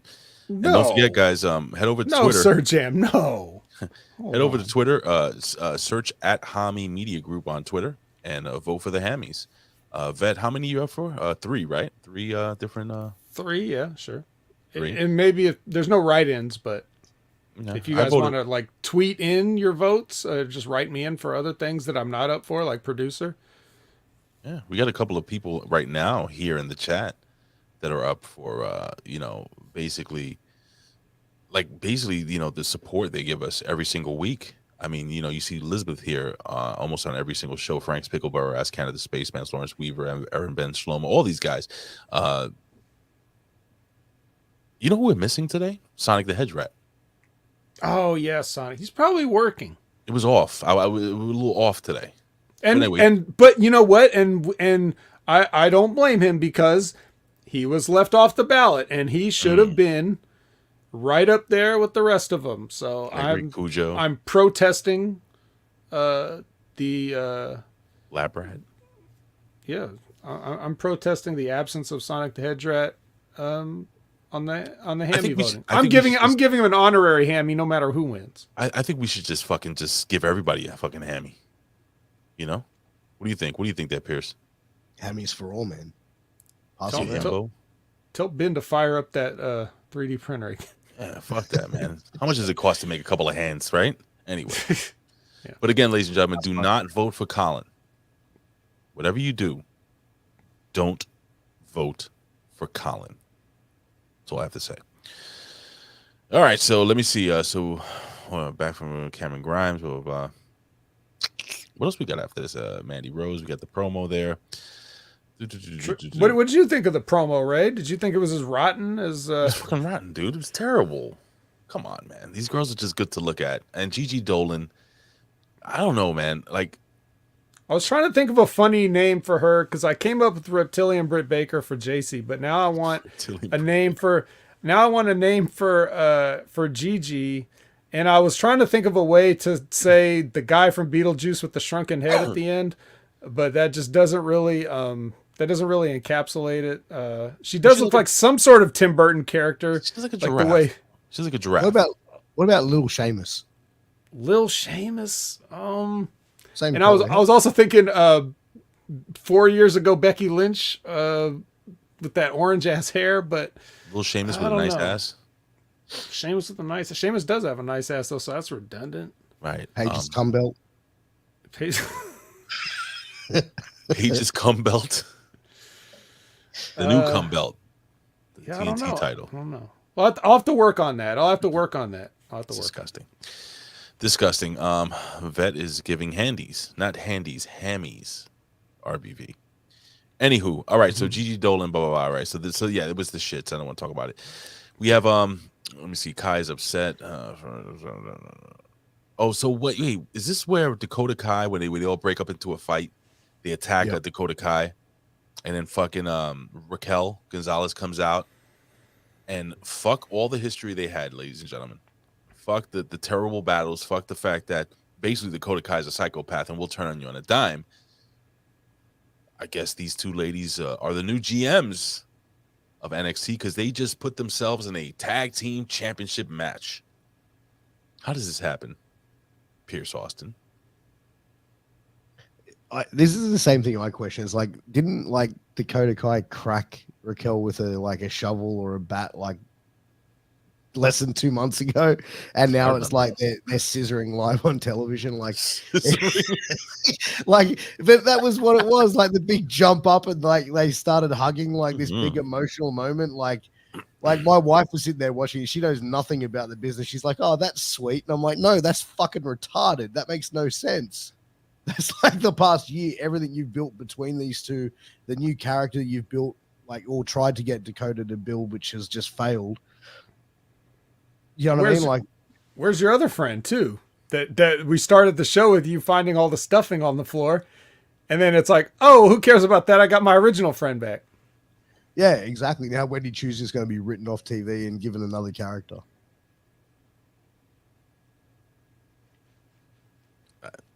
Well, I mean, what can you say? This is NXT.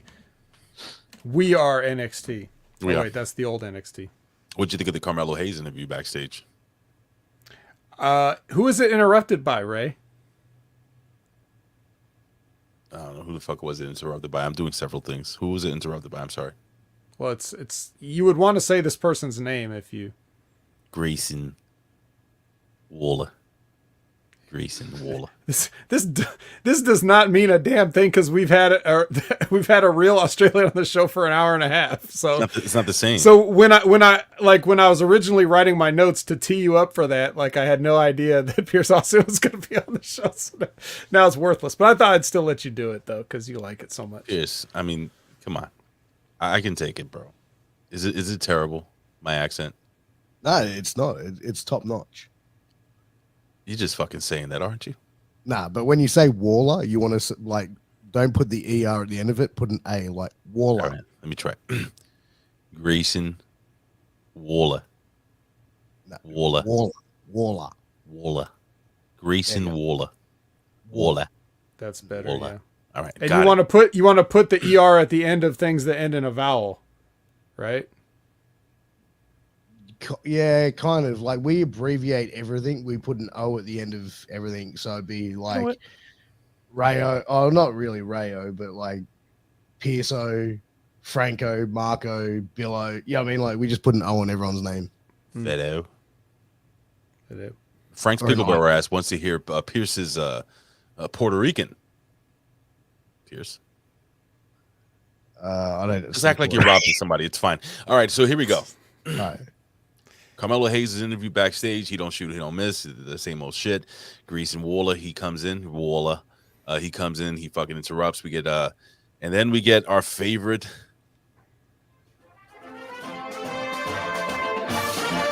Yes, it is time to enroll into Chase University. Ladies and gentlemen, we have Bodie Hayward. And his is this his debut match? You know what? That's not important. What we have right now. What we have right now is a teachable moment. Can somebody say Andre Chase? No. Again, no one said that. Bodie Hayward versus Von Wagner. I'm going to go to you, Vet, being a veteran of the business. So this is Bodie Hayward. The first time I've really seen Bodie Hayward in a singles match. What did you think of him in this singles match versus Von Wagner, which, he loses. Von Wagner goes over, which he should. He's the more established talent at this point in juncture. But besides the fact that Bodie really needs to tan, what do you think of the kid? He needs to tan. He looked pasty out there, in my opinion. Well, Bodie's all right. I don't know how long he's been doing this. Doesn't seem like long, but he seems a little bit excitable. Wow. Bro, that was the fucking word that I had in my head. Isn't? Yeah, right? Like happy to be there. Yeah, and there's guys like that have like a lot of energy, and it causes them to sometimes be in the wrong places in the ring at certain times. It affects their footwork. Sometimes he's the kind of guy that can, potato you because he's just too amped up or something like that. That's the impression I get. Maybe he's doing that on purpose because he's supposed to be this, with the youthful exuberance and the flag bearer for Andre Chase University. Maybe he's playing that up a little bit. But, once he smooths out some of that awkwardness, I think he'll be okay. I believe there is a ceiling for him. Like once this gimmick is done, I don't know if he's going to be able to branch out from it, but he could surprise me. I don't know. It's too early to tell, I guess, is what I'm really saying. Pierce, is Bodie Hayward what you would get if badass Billy Gunn and Bo Dallas had a baby? Yes. I think Bodie, being the first match I've seen him in, I agree with what Vet was saying. He seemed to get a little bit overexcited at certain points in the match, but to be honest, it's his first match going there, and I think the more work he gets in there, could he be a potential star? Too early to really tell, but I think potentially, he's in this silly gimmick. Who knows? He could end up being the next Dolph Ziggler, which comes back to NXT in 20 years, and but in saying that, like I said, too early to say. The match in itself was okay. It was pretty stiff between two pretty big dudes. Overall, I thought it was all right. It was nothing spectacular. It was okay. Yeah, I think that's the operative word. Okay, it was okay. And I've seen Cody Hayward a couple of other times. It's been pretty much the same way. Like he's just kind of a lot of energy and a lot of all over the place, and that causes the timing to be off on certain things. Any of you guys have a smartphone in front of you? I'm just curious to find out who trained him and how long he's been in the business while I jump into what happened after this match real quick. Okay, first we should talk about Jacket Time doing Japanese commentary, because you know how they always do Japanese commentary but with regular Japanese announcers. Well, this time they had guest Japanese commentators, and they had a little Jacket Time table. And then we have the beautiful blonde chick who nobody really knows who she is. Jiro loves her. But She's see how beautiful. he was staring at her and Kushida was trying to get him to do his job? Sophia Cromwell? Yeah. It's kind of hot. She's very hot. She's very beautiful. And you know, she's just stealing the spotlight. You know what I'm saying? She's standing there and Jacket Time's trying to do some fucking play-by-play, but you know, one of the Jacket Time guys is just fucking staring at her. I don't know their names. It's fine. Just staring at her and fucking gawking at her during this match. But anyway, Von Wagner goes over with was it an attitude adjustment? Was it a fucking Olympic slam? What the fuck was that? It looks like a shitty heavy rain. An Okada attitude uses slam. a move called the heavy rain, which is basically a fireman's carry into suplex, but he's not doing it right. The first time he did it kind of looked more like it. The last two times he's done it, he hasn't done it right. Yeah, not a big fan of it. I think if he could kind of do like the I think a decent finisher for him maybe would be the what do you call it, the Lex Luger gimmick, what is it, torture rack into maybe a neck breaker or something like that. Maybe he can get that over. I don't know, but I reckon like a black hole slam would probably be good for him. Black hole slam, won't you come? Anybody find out? Yeah, I found out. No, he got signed in 2021, and that's all where he's been training. Shit. So, and what was he before? Was he like a college football player or some shit? I think. There's very little about him. I want to find. Interesting. Vet, you have to get on it, Vet. Call your people. I'm sure he can Google just as well as I. Oh, I thought you were gonna. You don't have that like the Rolodex of numbers on your phone you can call. No. Should I call? Not for Bodie Hayward. You want me to call Bill Apter again? Just see what he's doing. Hey, Bill, what's up with Bodie? Who is this? Anyway. All right, so post-match, Jacket Time goes over. I'm sorry. We have what's his name? Von Wagner goes over to Jacket Time's table, and he just basically starts beating the living shit out of these guys. I mean, he just decimates Jacket Time. Hits the attitude slam. I'll call it that for now. Onto one of these guys, and then he goes on the camera. He clearly shows where the rip is in the jacket because he wants to make sure you know that he can't rip that jacket on his own. He has to show the V gimmick, and he rips it right down the middle. Wow! I would rip the sleeves off, and then I would have this kid take the jacket and put it over that he has a jacket with no sleeves. And then we get the Ikemenjiro poker room. And, yeah. Well, because a jacket with no sleeves is a vest now. And Duke Hudson is clearly too busy to run the tables. So now Ikemenjiro can have poker time. Poker time. Why is it WWE can't book Japanese talent or book Japanese talent to be an absolute joke? Racism. Yeah. Anyway, moving on. Anyway, moving on from that. Yeah. I'll just say this with that, Piers. If they fucked up, which they did, with Shinsuke Nakamura, there's no hope. Shinsuke, you can't say he's too small. You can't say he's not charismatic. You can't say he's not good in the ring. You can't say he doesn't have a look. I mean, the fucking guy had everything. And I saw him in Brooklyn in NXT, and that place was fucking en fuego back in the day. I mean, he just exudes charisma. I can only imagine. I would only wish to be in the Tokyo Dome to see what he was, to see back then. Like what a true reaction for a true star. The guy's a fucking star. So if WWE, they can't do. That's why Rainmaker would never come to WWE. Even Okada would never come to WWE. It wouldn't be good for him. They put him in a jacket time gimmick. Even though the guy's like 6'6", with an umbrella doing like fake rain falling from the... Fuck that shit, man. It's very frustrating, and I agree with you. It's racism. Vet, you're right. On point. Speaking of racism, we get Tony D'Angelo cutting a racist promo. I'm just kidding. Tony D'Angelo cut the promo. Borderline. It's borderline. It's getting there.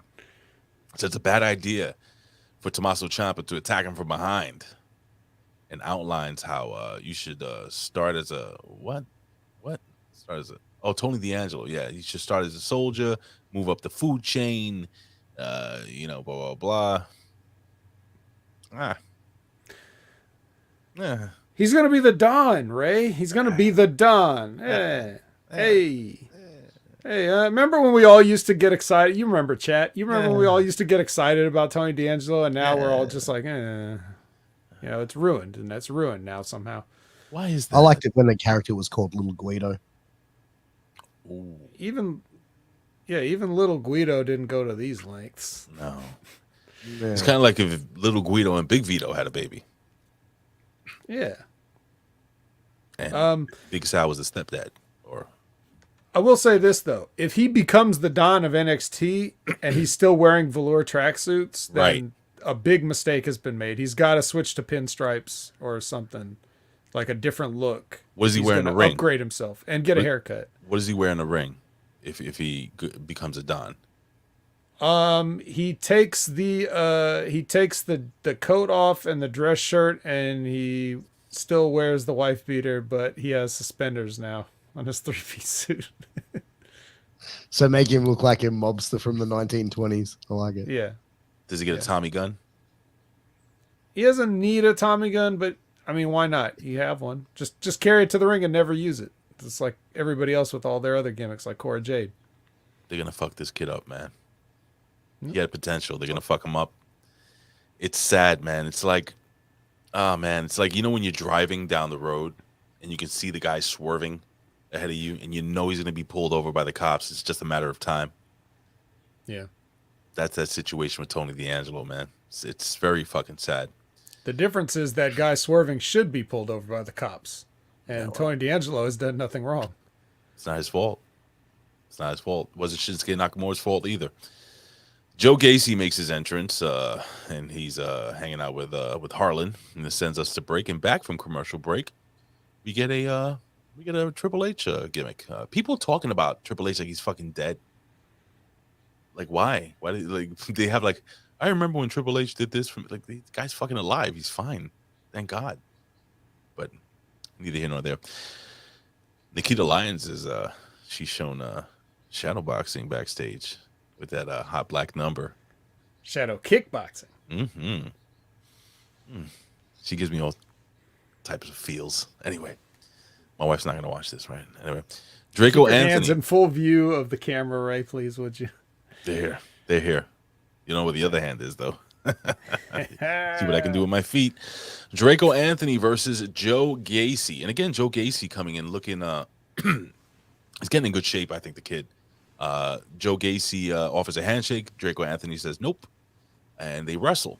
And Joe Gacy wins with the old handspring lariat. Let's go to Piers Austin. Piers Austin, anything stick out? By the way, what a fucking awesome name that is. Is that like your shoot name, or is that a gimmick name, dude? That's a great fucking name. Piers Austin, that's my shoot name. God damn, that's a fucking man's name. Oh, Which he should be booked on night one of WrestleMania with Kevin Owens. Shit, right? Like when you first started dating, like when you met your wife, right? And she's like, "So what's your name?" You're like, Piers Austin. Oh, the panties right just there. dropped. Huh? They just fell off, right? Yeah, just fell off. Yeah. Yeah. I was like, my name is Raymond, and my wife's like, oh, whatever. Fat fuck. Oh man. Jeez. That's pretty rough. That's fine. It's fine. Yeah. I wore her down. It took me 8 years. Okay. Anyway, so what did you think of this match, Pierce? You got Ace Austin. I'm sorry, what? Not Ace Austin. Did I say Ace Austin?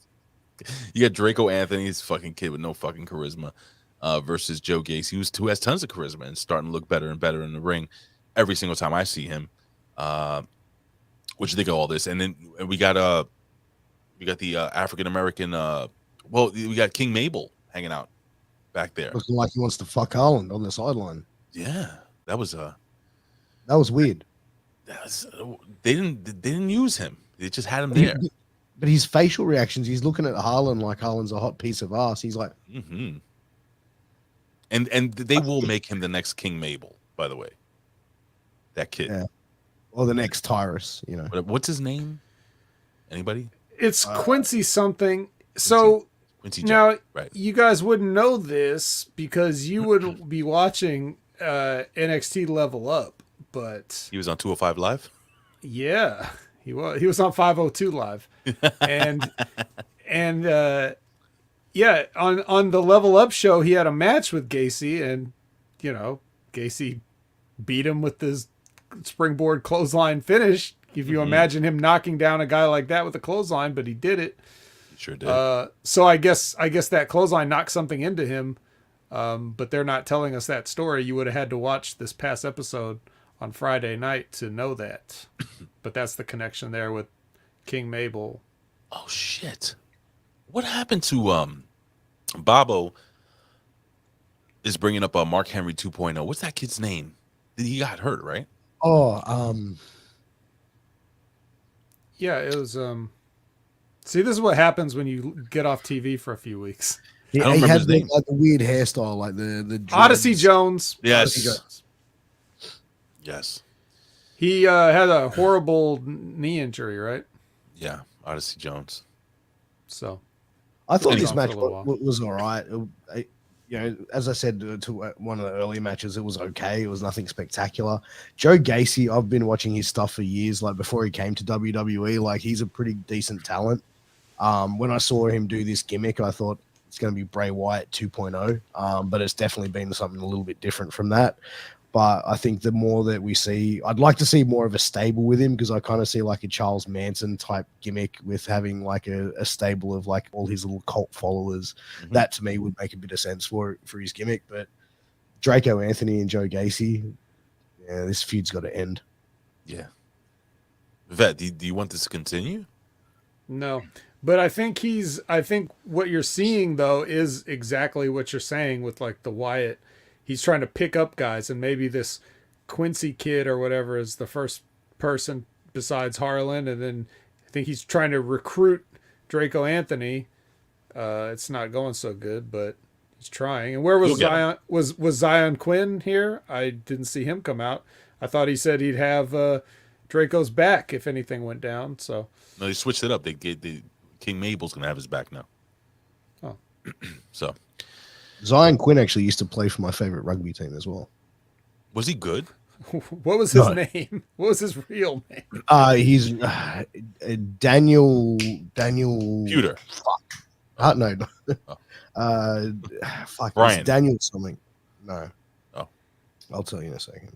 Okay. It's Daniel something. But yeah, he played for the Brisbane Broncos. He played for Samoa and Australia. So. Was he a badass? Was he? He was just a standard player. He wasn't anyone really that memorable. Yeah, but he's fucking Zion Quinn. Yeah, but that's the thing. Guys that can't make it in their chosen profession become wrestlers. So if he was any good, he'd still be doing it. Probably. You're not going to see Mark McGuire fucking wrestling. Oh, wait. I remember Rip saying something like, somebody talking about Goldberg. He's like, Goldberg got cut from the fucking Falcons. Like that's how he minimized his entire life. Well, you got to think about it. The Rock got cut by the fucking Calgary Stampeders, whatever the fuck it was, in Canadian Football League, and I think he did okay. Exactly. Brock Lesnar, the same thing. He got cut from the Dolphins, didn't he? Dolphins? Oh, was it Miami Dolphins? He did a tryout. No, the Vikings. Vikings, sorry. Vikings, and who else? Who else was out there that got? But that's different. But that's different because Brock Lesnar was already a WWE wrestler by the time he went to try out for football. Right. Whereas guys like The Rock thought they were going to have a football career and didn't end up because they're just not good at football. Just out of curiosity, what happened to Ron Simmons? Why didn't he go to Did he go to the NFL? I believe an injury cut his NFL career short. Same thing with Vader, right? Well, Vader did play for a little while, but yeah, I think similar deal. Because in Vader's, I think when Vader was a nose tackle in that position, you know, the life expectancy of an NFL player at that position is about 4 to 5 years. Jeez. Yeah, they don't really, you know, unless you're an elite quarterback who can play for 15 years, or a wide receiver, or maybe even a running back of 10 years. But somebody who plays the offensive, defensive line, you got like 5 years, maybe. These guys unless you're super elite. Because there's so many people that can play that position. You're essentially it's not like position players. Like if you're tall and fat, you can be a lineman. That's me. You know what I mean? Yeah. Were you a lineman, Ray? I was. Oh. Well, you look like you have some. We see what you've been doing with your hands. You probably could catch a few passes as a tight end. I was a defensive tackle. Really? Yes, sir. I was a little smaller for my, but I was really fucking strong and fast. So you were just sitting there in the middle. Mm-hmm. I love the contact, dude. Yeah. So those kind of guys, like even if they do have long careers, you barely hear about them because they're not stars. Like the offensive and defensive linemen aren't necessarily stars. Defensive more so, you know. But anyways, what were we talking about this for? We were talking about Joe Gacy and fucking. Anyway, we get a video package. What? We'll move on. We get a video package from Braun Breaker. Did you like this? Did you like the lighting, making him look all red and evil? That's the only thing that stuck out to me. Play the Danhausen clip again. Oh, sure. No problem, brother. Very nice, very evil. Well, what was interesting about this was that... Sorry. Okay, I'll stop. What was interesting about this is that they finally acknowledged Junior as Rick Steiner's son. They just straight up said, this is Rick Steiner's son, after hinting around it badly for the past however many months. And now that they've announced that the Steiner brothers could be in the Hall of Fame, their names are allowed to be said. So we can all just relax and say Steiner brothers without fear of reprisal. I still think they're going to go with hear me out, guys. I still think they're going to go with this angle where Braun Breaker broke into NXT under that name so that he can make a name for himself without using his dad's name. And I think once he wins the title, which he will at this pay-per-view, and we'll go into that really, we're going to do a rapid fire, like who's going to win, who's going to lose pay-per-view. I think he's going to win. I think he will change. I think they'll change his name. I think he'll be fucking Braun Steiner. And, you know, and he'll continue to use that name. I think that would, what do you think, Piers? You think they would do that, or you think that's possible? I think that would be too smart of an idea for him to really do, to be honest. Like, I mean, like, why wouldn't they have done that from the get-go? I mean, WWE does some weird fucking shit where it's like, okay, we're not going to hire any indie workers now, and then a couple of years later, we're only going to take like college stars, second generation stars. Yeah, we're not going to give you the names Charlotte Flair, you're Charlotte Flair. They do things, and then every couple of years they change their mind, go, yeah, fuck it, we'll let you do this. And then a couple of years later they change their mind and go back. I don't really see him changing their name. Yeah, I agree. There's but anyway, I'm getting released, I think. But this is what we all have been waiting for. Because I told the vet, I said, vet, you know, what do you do, vet? I asked the vet this, I think about 2 or 3 weeks ago. When you have something that goes viral on your program, everybody is dying to see Nikita Lyons on your TV. What do? You take her off TV and don't put her in the ring for 3 weeks. That's what you do. I don't know why they do that. But it's called the hook principle. Yeah, no kidding. Nikita Lyons, who did she wrestle? What the hell? Did he even announce the girl's name? Sloane Jacobs. Who?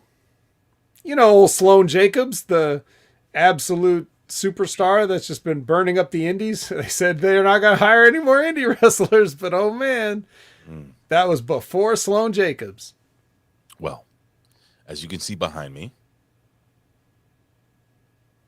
for those watching live, Nikita Lyons goes over with her leg drop split, which is fantastic. I take one for the culture. And post match, we have the also delicious Lash Legend. She calls out Nikita Lyons, and apparently they're gonna fight. Right, pay-per-view. Is this gonna happen, Piers? Yeah, it's gonna happen at Stand and Deliver. So death by Thursday. What do you think of Lash Legend there, Piers? I mean, the gimmick when I first saw it was okay, but how does that transition into the ring? But I had no idea how much of a fucking Amazon she was. Like when I first saw her in the ring, Right. she is like, I'm not a big man. I'm 5'6". She would humble me. No, she wouldn't. No, you are Pierce fucking Austin. Say your name. Say your name, Austin, baby. There you go. That's all she needs. Anyway, you know the deal. Piers, Yeah. Piers Austin, Piers fucking Austin. Anyway, so we'll go over that later on. But yeah, Nikita Lyons, she goes over. Vet, anything stick out to you besides her ass? Yeah, her tits. Those sticking are, out. Lots of things sticking out. Those are lovely as well. You know what? I love how they said her Muay Thai striking, and then she does a roundhouse kick, and I'm like, Right. yeah, I did Muay Thai for a lot of years. I've never seen anyone throw a roundhouse kick in a Muay Thai fight. They don't do that. That's Muay Thai. There's Muay Taekwondo.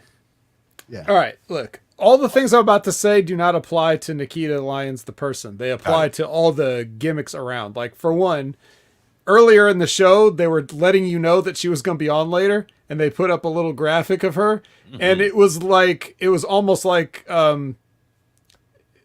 the look on her face was almost like if she was like at the department store and she dropped something and someone said, "Excuse me, miss," and she turned around and was like that's the face that she had, like, couldn't possibly be bothered. Like surprised. Almost. Not even that, just like Whatever. Right. yeah. So that was kind of weird on their part to choose that picture. And then just in case you didn't know that her last name is Lyons, they have little lions on either side of her chyron, and then she gets in the ring. Yeah, I was getting to that. Don't forget, she roars in the ring. You know, she gets in there and goes, ah, and then at the end of the match, yeah, she does the little Lab I got rats. I got claws. The claw. Rare. She You can like do that? whatever Yeah, she like- wants. Yeah, she can do whatever she wants. Yeah, she can do what she wants, but she could do cool things too if she wants to. That'd be better if she did cooler things, or if they weren't telling her to do the stupid shit. Because Lion time. lion time. you really know that this is have to be direction for her, right? Like, there's no way that she's like, guys, can you put a lion on either side of my name when I come out? Like, she's not asking for that. Yeah, modern day Red Rooster. That's damn near going to be what it turns into. Oh, she's a sex kitten now. Oh, hey, all right, slow down there.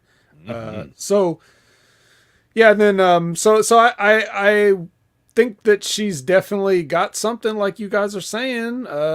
Ride that wave of momentum, but these kind of little things, kind of like everything they do, it's almost like they're trying to balance her out. Like, okay, we've got something good on our hands here. No, like, you could take all these comments like out of context. We got something good on our hands, and then they're just gonna completely. Yeah, Elizabeth is not a fan. That we've also established that. But the presentation, they're undermining the presentation. That's all I'm trying to say. As Ray keeps putting up every single comment that's in the chat, all I want to say is they're undermining the presentation. They're trying to balance it out. She's popular, so they got to bury her somehow. Yeah, like her mom was a groupie. Like, what the fuck is that supposed to get somebody over? Who's going to relate to this? So, okay. You know what I mean? It's just She will come out with a full lion gimmick. I agree with Labrat. She's going to have a little lion. They're going to sell little lion ears. You get some little Nikita Lion dolls, like little plush dolls with tits that you can give to the kids, with a bra strap. You'll see. You'll fucking see, guys. But I agree with Pierce. I agree with you. She can do whatever the fuck she wants. Like, legit. I mean, the only thing I will say about this, when the matches that I have seen her on afterwards, like NXT's camera crew or whoever's filming the shit, after her matches, she doesn't know that there's a camera on her, and there's times where, like, she's standing in the ring and it's like, deer in fucking headlights, which I think is not necessarily her fault. It's like, span to the crowd, span to something else. You don't need to see her like standing at the ring, holding a ring rope, like looking at the crowd before she awkwardly gets out of the ring. Dude, it's like they're trying to, like, there's a conflict there. Somewhere in production, somebody doesn't like her and somebody does like her. So the person that's pushing her is at every turn they're being undermined by one of these little stupid things, like somebody telling her to do like a little cat pose, or like you said, filming her when she's like not ready to be filmed, or using that action shot of her looking bored. You know what I mean? Like all these things are decisions that somebody that has heat with her for whatever reason, maybe because she wouldn't bang him. Now all this stuff is going against her, and he's like trying to get those subtle digs in where they can. So those are the kind of things that you don't want to believe is happening, but that shit happens all the time. Now here's a question for. Oh, sorry, Piers. Go ahead. No, sorry. No, you go. Oh, I was just going to ask a question though. Do you like Lash Legend's line of "You okay, but you ain't Lash Legend, okay"? Was that that good? Was over? Okay, just making sure. To me, but but it's true. Everything you're saying is on point, and the one thing with the whole lion hands thing, every time I see that now, I think of what's his fucking name? Yeah, baby, yeah. What's his name? Powers. Yeah, that's what he did. He did the fucking that's what I'm thinking. That's what I'm thinking of. So, anyway. Oh yeah, and just one last thing, because I saw this comment here from Lawrence Weaver saying she does know the hard camera during the pin. Yeah, she does. But did you notice how they didn't get it? They did not get it. They did not get the this money photo shot. that Ray has was from the replay. Yeah. It's not from the live shot. The live shot knew what she was going to do, and they missed it on purpose. And she was looking right at the hard cam, and the other camera that they were using to film it was looking at her look right at the hard cam. Why did they do that, though? Why do they do that, guys? The same reason I just said about all the other stuff that they were doing. I don't know, man. I've watched NXT pretty closely, and one of the things I've noticed is the camera work fucking sucks. Like the other week I was watching a match, and it's like they're going for a 3 count in the middle of the ring, and then the camera decides to span to the fucking crowd. Like, what's the whole premise and reason for a wrestling match? What's the whole thing? To get a 3 count or fucking submission. Capture that, even if it's a 2 count or a 1 count or whatever. Capture that, because it could be the end of the match. It could not be, or whatever, but that's the whole importance of it, of be on point for your 3 counts. And it's just, for WWE, it's just like, really? That has to be some reason why they do that. Like, they saw something they didn't like that they didn't want the people to see on television, so they cut it. Could be somebody out of position or doing something stupid or whatever. Like, that can happen too. Like, they can purposely cut away. Anytime you're sitting there at home going like, why the fuck did they do that? Now, sometimes they do just miss stuff. But there's other times where, like, maybe it's like, I don't know, they might see something and they want to cut away. Maybe something a fan is doing in the background or whatever. Like, it can be for those reasons too. Depends on the case, but I don't know. But that missing the hard cam shot, that was on purpose. Yeah, that was just like a subtle fuck you to whoever got turned down by her. But she does lion hands. She can do what she wants, right? So we should all take a make a still. No, anyway. Still putting her. Where's this from? In the wrong times. Where is this from? This is from a movie, a comedy. The cat hands are from a movie. I can't fucking pinpoint it. Anyway, I thought it was so cliche that it's from lots of things. Probably. Okay, we have Malcolm. Jesus Christmas. Malcolm Bivens. He cuts a promo backstage with the Diamond Mine. Said that tonight they're gonna solve their problem, and Roderick Strong is gonna win the NXT North American Heavyweight Championship, and the Creed Brothers are gonna win the tag team titles. Bivens says after they're gonna have more gold than Mr. T. Pity the fool. Anything? Okay, thumbs up by the vet. And the cat hands. Yeah. Cat hands and thumbs up. Just anyway. So we got the main event of the evening, ladies and gentlemen. We have a kid. versus Cameron Grimes. Just one kid. Just a wait, kid. what about the anonymous text that what's his yes. name? Brutus. Which one? Yeah, which one of the Roman emperors was? Got the 718. text That's a New York number, by the way. That area code. Uh-oh. Is that a hint? I don't know. It's a New York area code. It's actually a Brooklyn area code. It's where I'm from. So maybe it's Taz. It's Taz from Red Hook. Maybe Hook is coming.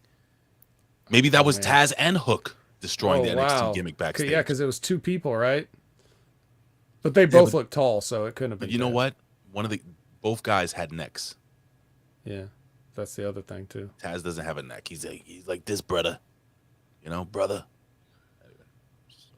Head and shoulders, no. So we have a kid versus Cameron Grimes versus Roddy Strong. And well, who would have thought Cameron Grimes gets the win here? And who would have thought that Bendulum, I'm going to use a wrestling term, Bendulum breaks out? Bendulum? I don't fucking know. I think Gorilla Monsoon said it once. Bedlam.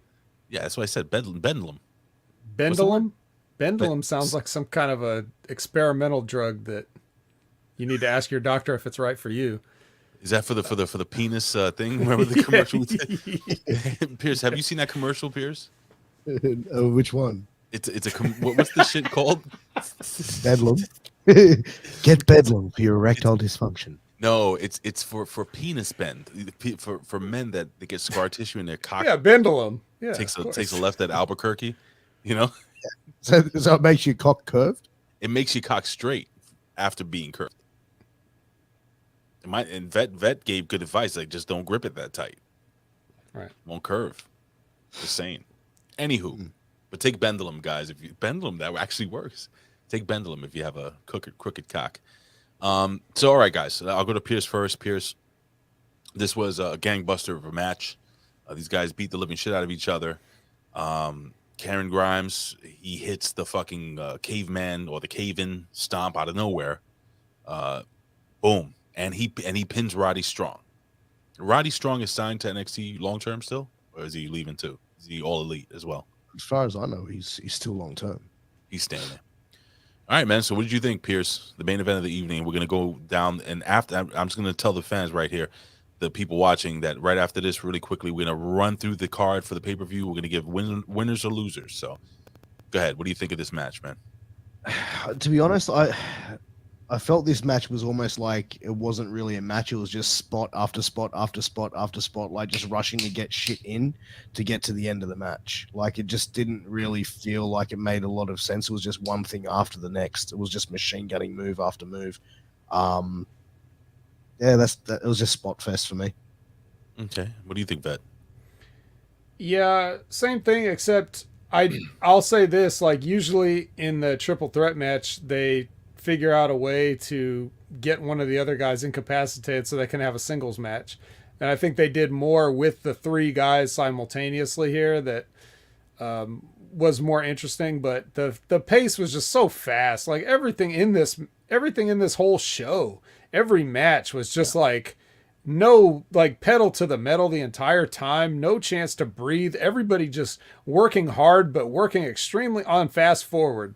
You know, they're cutting out all the character and the working, and they're just doing the moves, and it's really fast. So they're afraid you're going to get bored and change the channel, I guess. I think if you're watching NXT at this point, you will watch anything they put in front of you. You'll either watch them go 100 miles an hour and drop each other on the apron 50 times, or you'll watch them sit in a headlock for 10 minutes. Like you must be all in for this show if you're watching it at all. I don't think there's like a middle ground. So, you know, for me, it's not what I like to see. But there's just like short attention span theater all the way through. And this was really no different. I also don't care about Cameron Grimes or his dad, or if he wins a fake ladder match or anything that goes on with him. So this win does nothing for me. Of course they beat Roddy Strong again, right? What? Like, of course they do. It's like between him and LA Knight, they should just form a tag team and lose to all the tag teams now, because they've already lost to everybody else in singles matches. The under guys. But Roddy's a good performer, but like as far as character and entertainer goes, like He has did you nothing. rate him? Well, you can have a guy like that. You just can't have a whole roster full of guys like that. You can have the guy, Roderick Strong gets over by going out there and doing backbreakers. If he's the guy that goes out and does backbreakers, he's like a small guy that picks up everybody that's way bigger than him and breaks their back, like so, with his knee, then you can be that guy, but there can only be one of those. You don't want to have too many guys like that. I think it's fine to have Roderick Strong. I think he's put in his time and he deserves to have something. I haven't always been a fan of his or the way that he works, but he's getting to that point now where like he's been doing it so long, you're just kind of like, yeah, man, go for it. Like I just support him, I guess. And I think he's, his wife's over there. She could have been doing something. Think about this, fellas. We could have had they done this correctly, like around this WrestleMania time or perhaps a previous one, we could have had a 4 horsewomen versus 4 horsewomen match or something. We could have built everybody up to the point where that would be like a big 8-person tag that we would actually want to see, not just, oh, we have to get these people on the card, but they fired Roderick Strong's wife. They fired Jessamine Duke. Shayna Baszler's a joke. Not her a joke, but the way they're doing her is a joke. Ronda Rousey completely does not care anymore because you put her in a program for WrestleMania with another person that doesn't care. So now we're getting like the worst possible timeline out of all this. So I think that this is all just to say that now that Marina is over in AEW, maybe this is the pettiness again. Like, well, let's just beat Roderick Strong every week, like you released her. Why are you taking it out on this poor guy? But do you think Jessamine Duke and like Marina Shafir, like the whole like horsewoman versus horsewoman match, like do you think they weren't progressing quick enough for it to happen in WWE? That was the reason for those two getting released. They just went, you know what, fuck it. Time's gone past. We can't do the match now. It's been years. You haven't progressed to where we need you to be to put you on a pay-per-view. Get the fuck out. No, I think their progress was fine. But that's the thing. They took them off TV and never used them for anything. So the only time you would ever see them work is at live events, like whenever NXT would run live events in the local towns around in Florida. But every time I saw them, considering their experience level, I thought they did fine. And I think they could have been, but that's the whole thing though. Like, that's a good question, but you also have to remember, like, how many times do they force somebody down our throat with no skill? They're trying to put almost in a WrestleMania match right fucking now with Bobby Lashley. Like, are we going to say that he's progressing satisfactorily? No, but he's a giant. The point is, if you earmark people and then you develop them the way you want them to be developed, it's up to you to develop the talent. If you have a developmental brand and a developmental system, you can't just sit there and say, oh, well, these guys just aren't, you know what I mean? Like that's, you signed them. It's your responsibility to bring them along. But instead you let this personal bullshit and pettiness get in the way. That's been the theme of what we've been talking about from the beginning here. So I think we could have had a lot more to be excited about this weekend than we do. Not just with the 4 horsewomen or anything like that, but with everybody involved. Everybody should be built up bigger so that these matches mean something. Now you got actually matches that should be decent matches that I've cared less about because of how they've treated the match and how they've built the match. And that's why I don't give a shit about one single match here at Stand and Deliver coming up. I will want to watch Walter and Eli just because I like those guys. But the outcome of the match will end up meaning nothing, ultimately. It's probably just going to be Eli Drake getting beat again. And then what? So, yeah, it's just it's a sad state of affairs when we're supposed to be the most excited about wrestling. To me, I don't know how everybody else feels, but it's now with the state of the industry, it's shining a light on how depressing everything is. You know, it's like, hey, look, here's the grandest showcase of them all to show how everything sucks, like in your face. So I hope I've sufficiently depressed everyone. That's my goal on every show. Well, as you were breaking down everything as you usually do extremely well, I had to put over that Colin actually sent me something, and he wanted us to all see it. I'm going to try to put this overlay on really quickly. I don't think I have it here. Anyway, all right. So, wait, what time is it right now? Okay, it's this one. I'm sorry. All right. So, while we're talking and we're really breaking down this event, Colin sent me this. Yoga overalls. That's Gigi Dolan. Over or under? Oh, super over. Piers? Over. He said over. Well, ladies and gentlemen, we're going to do this. Keep the mic away from her, that's all. It is, yeah, no kidding. And off and camera off her face. Ladies and gentlemen, it is time really quickly. We're going to do a quickie. Who wins, who loses? It is Stand and Deliver 2022. If I don't know why this is not working. All right. It's going to be Stand and Deliver, ladies and gentlemen, coming to us from Dallas, Texas. It'll take place at 1 p.m. Eastern Standard Time.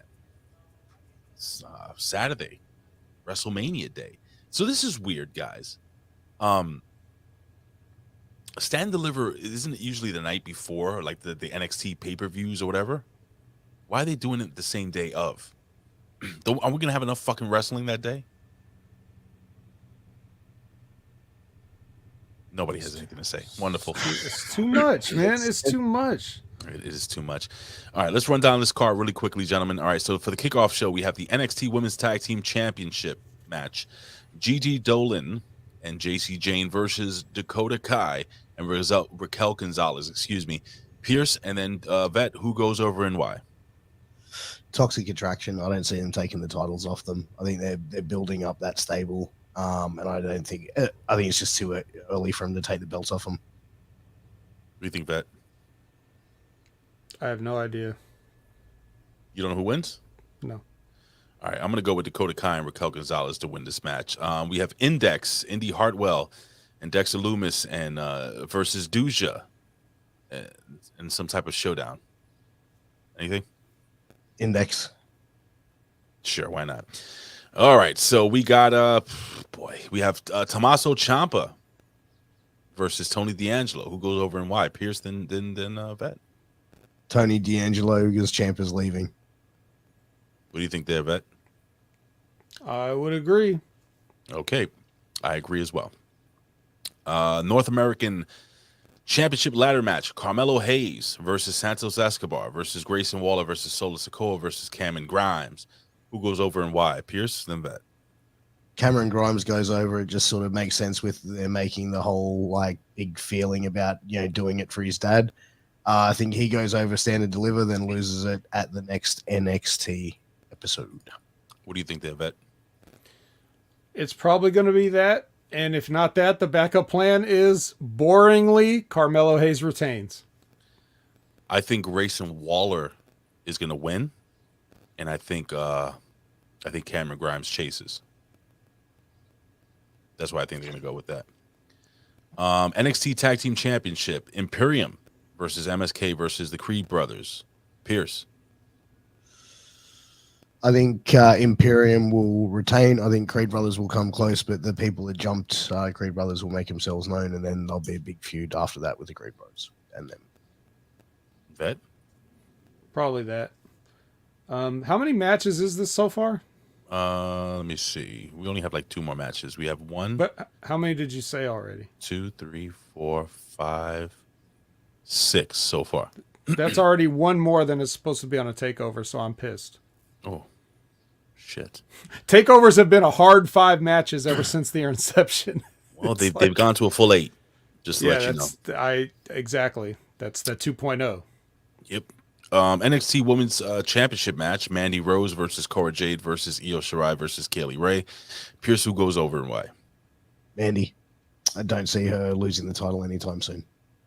What do you think, there, Vet? Mandy. I actually agree. I think Mandy goes over. And the main event of the evening: Dolph Ziggler versus Braun Breaker. Who goes over and why? Pierce. Braun Breaker, Dolph Ziggler fucks back off to the main roster and sits in catering for the next 12 months. Vet. Yeah, it's gonna have to be that. Okay. I mean, what else could you really do? I mean, can you swerve everybody and just piss them off to end the night? Like, can you really do that? You can. They might. Doubt it. They though. could. But I agree. I think Braun Breaker goes over. So again, ladies and gentlemen, I'm going to put this over Monday morning at 9:30 Eastern Standard Time. It's going to be myself, Rick Vickery, and maybe the Vet, if the Vet's going to be available. It's going to be the Monday Morning Locker Room, ladies and gentlemen. Again, live Monday, April 4th, 2022, 9:30 p.m. Eastern Standard Time.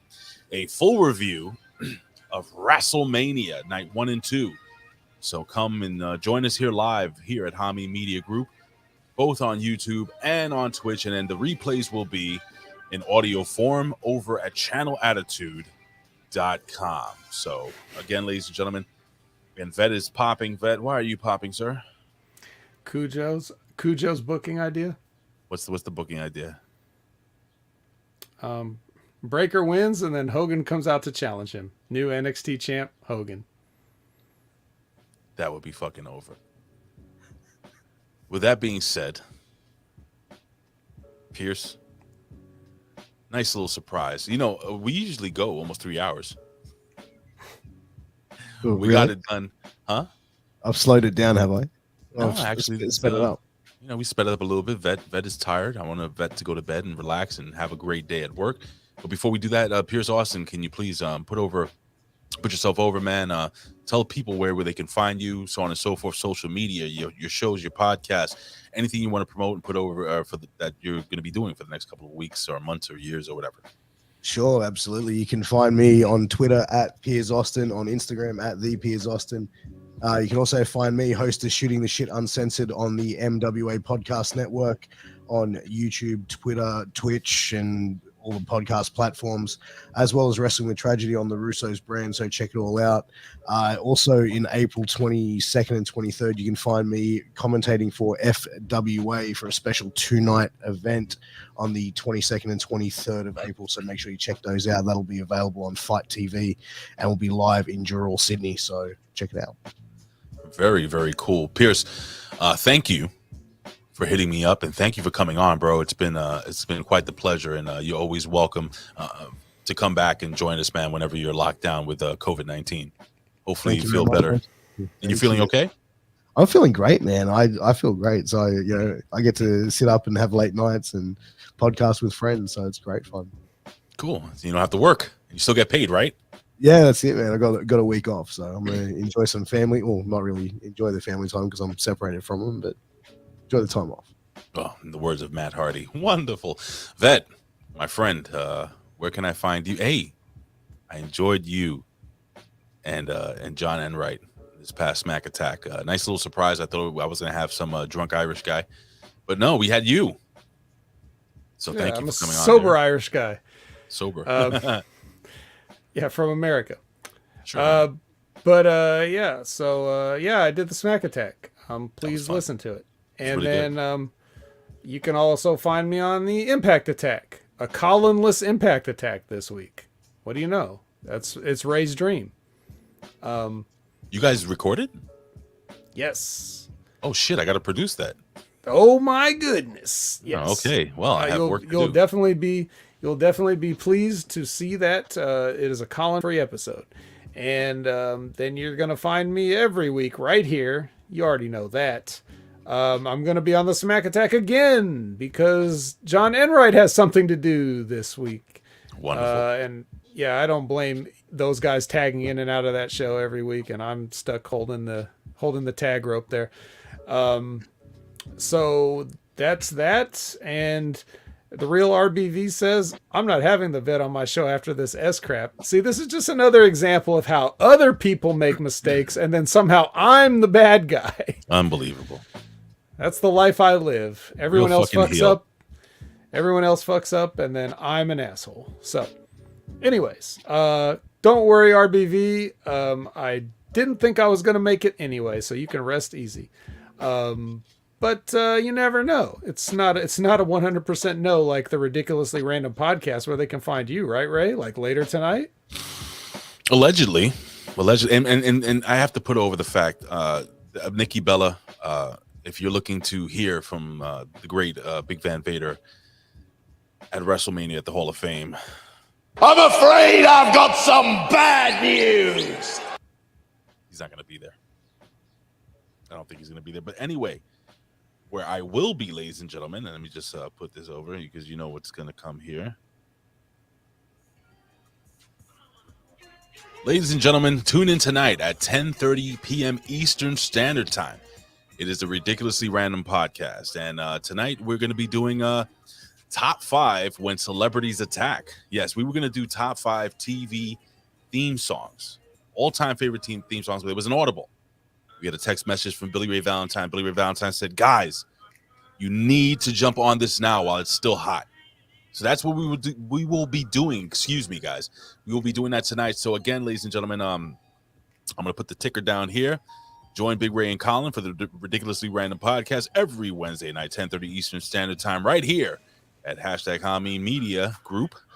Please send your emails to us at yourrandompod@gmail.com. Again, ladies and gentlemen, we're going to be talking about Joe Biden. We're going to be talking about fucking the world, why he eats so much ice cream, and what's going on with the fucking smack. And we're going to dissect the smack, and we're going to tell you why the smack actually wasn't a work. Because I know a lot of people in wrestling think it's a work. Was it a work? We're going to talk about that, among other things. But again, top 5 when celebrities attack. You can follow me on social media at Big Ray Hernandez on Instagram, on Twitter, and now on TikTok. Yes, my son challenged me. He said, Dad, you're too old. You don't know what to do on TikTok. You don't get it. And I said, oh, yeah? I bet I will have more followers than you in less than 2 weeks.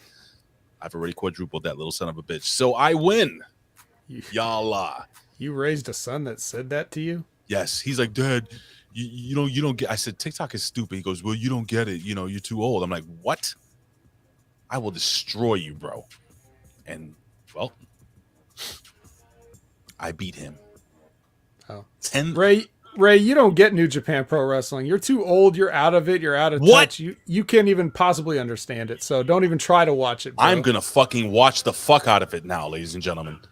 And I'm going to be a fucking expert. I'm going to root for fucking One Hung Lo and Tommy Toyota and all those guys over there that do Chinese karate wrestling from Korea.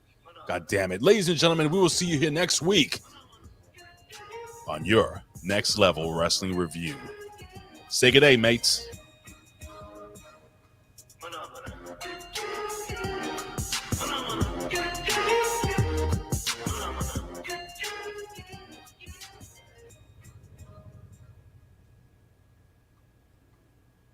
You're not going to fit in that hole.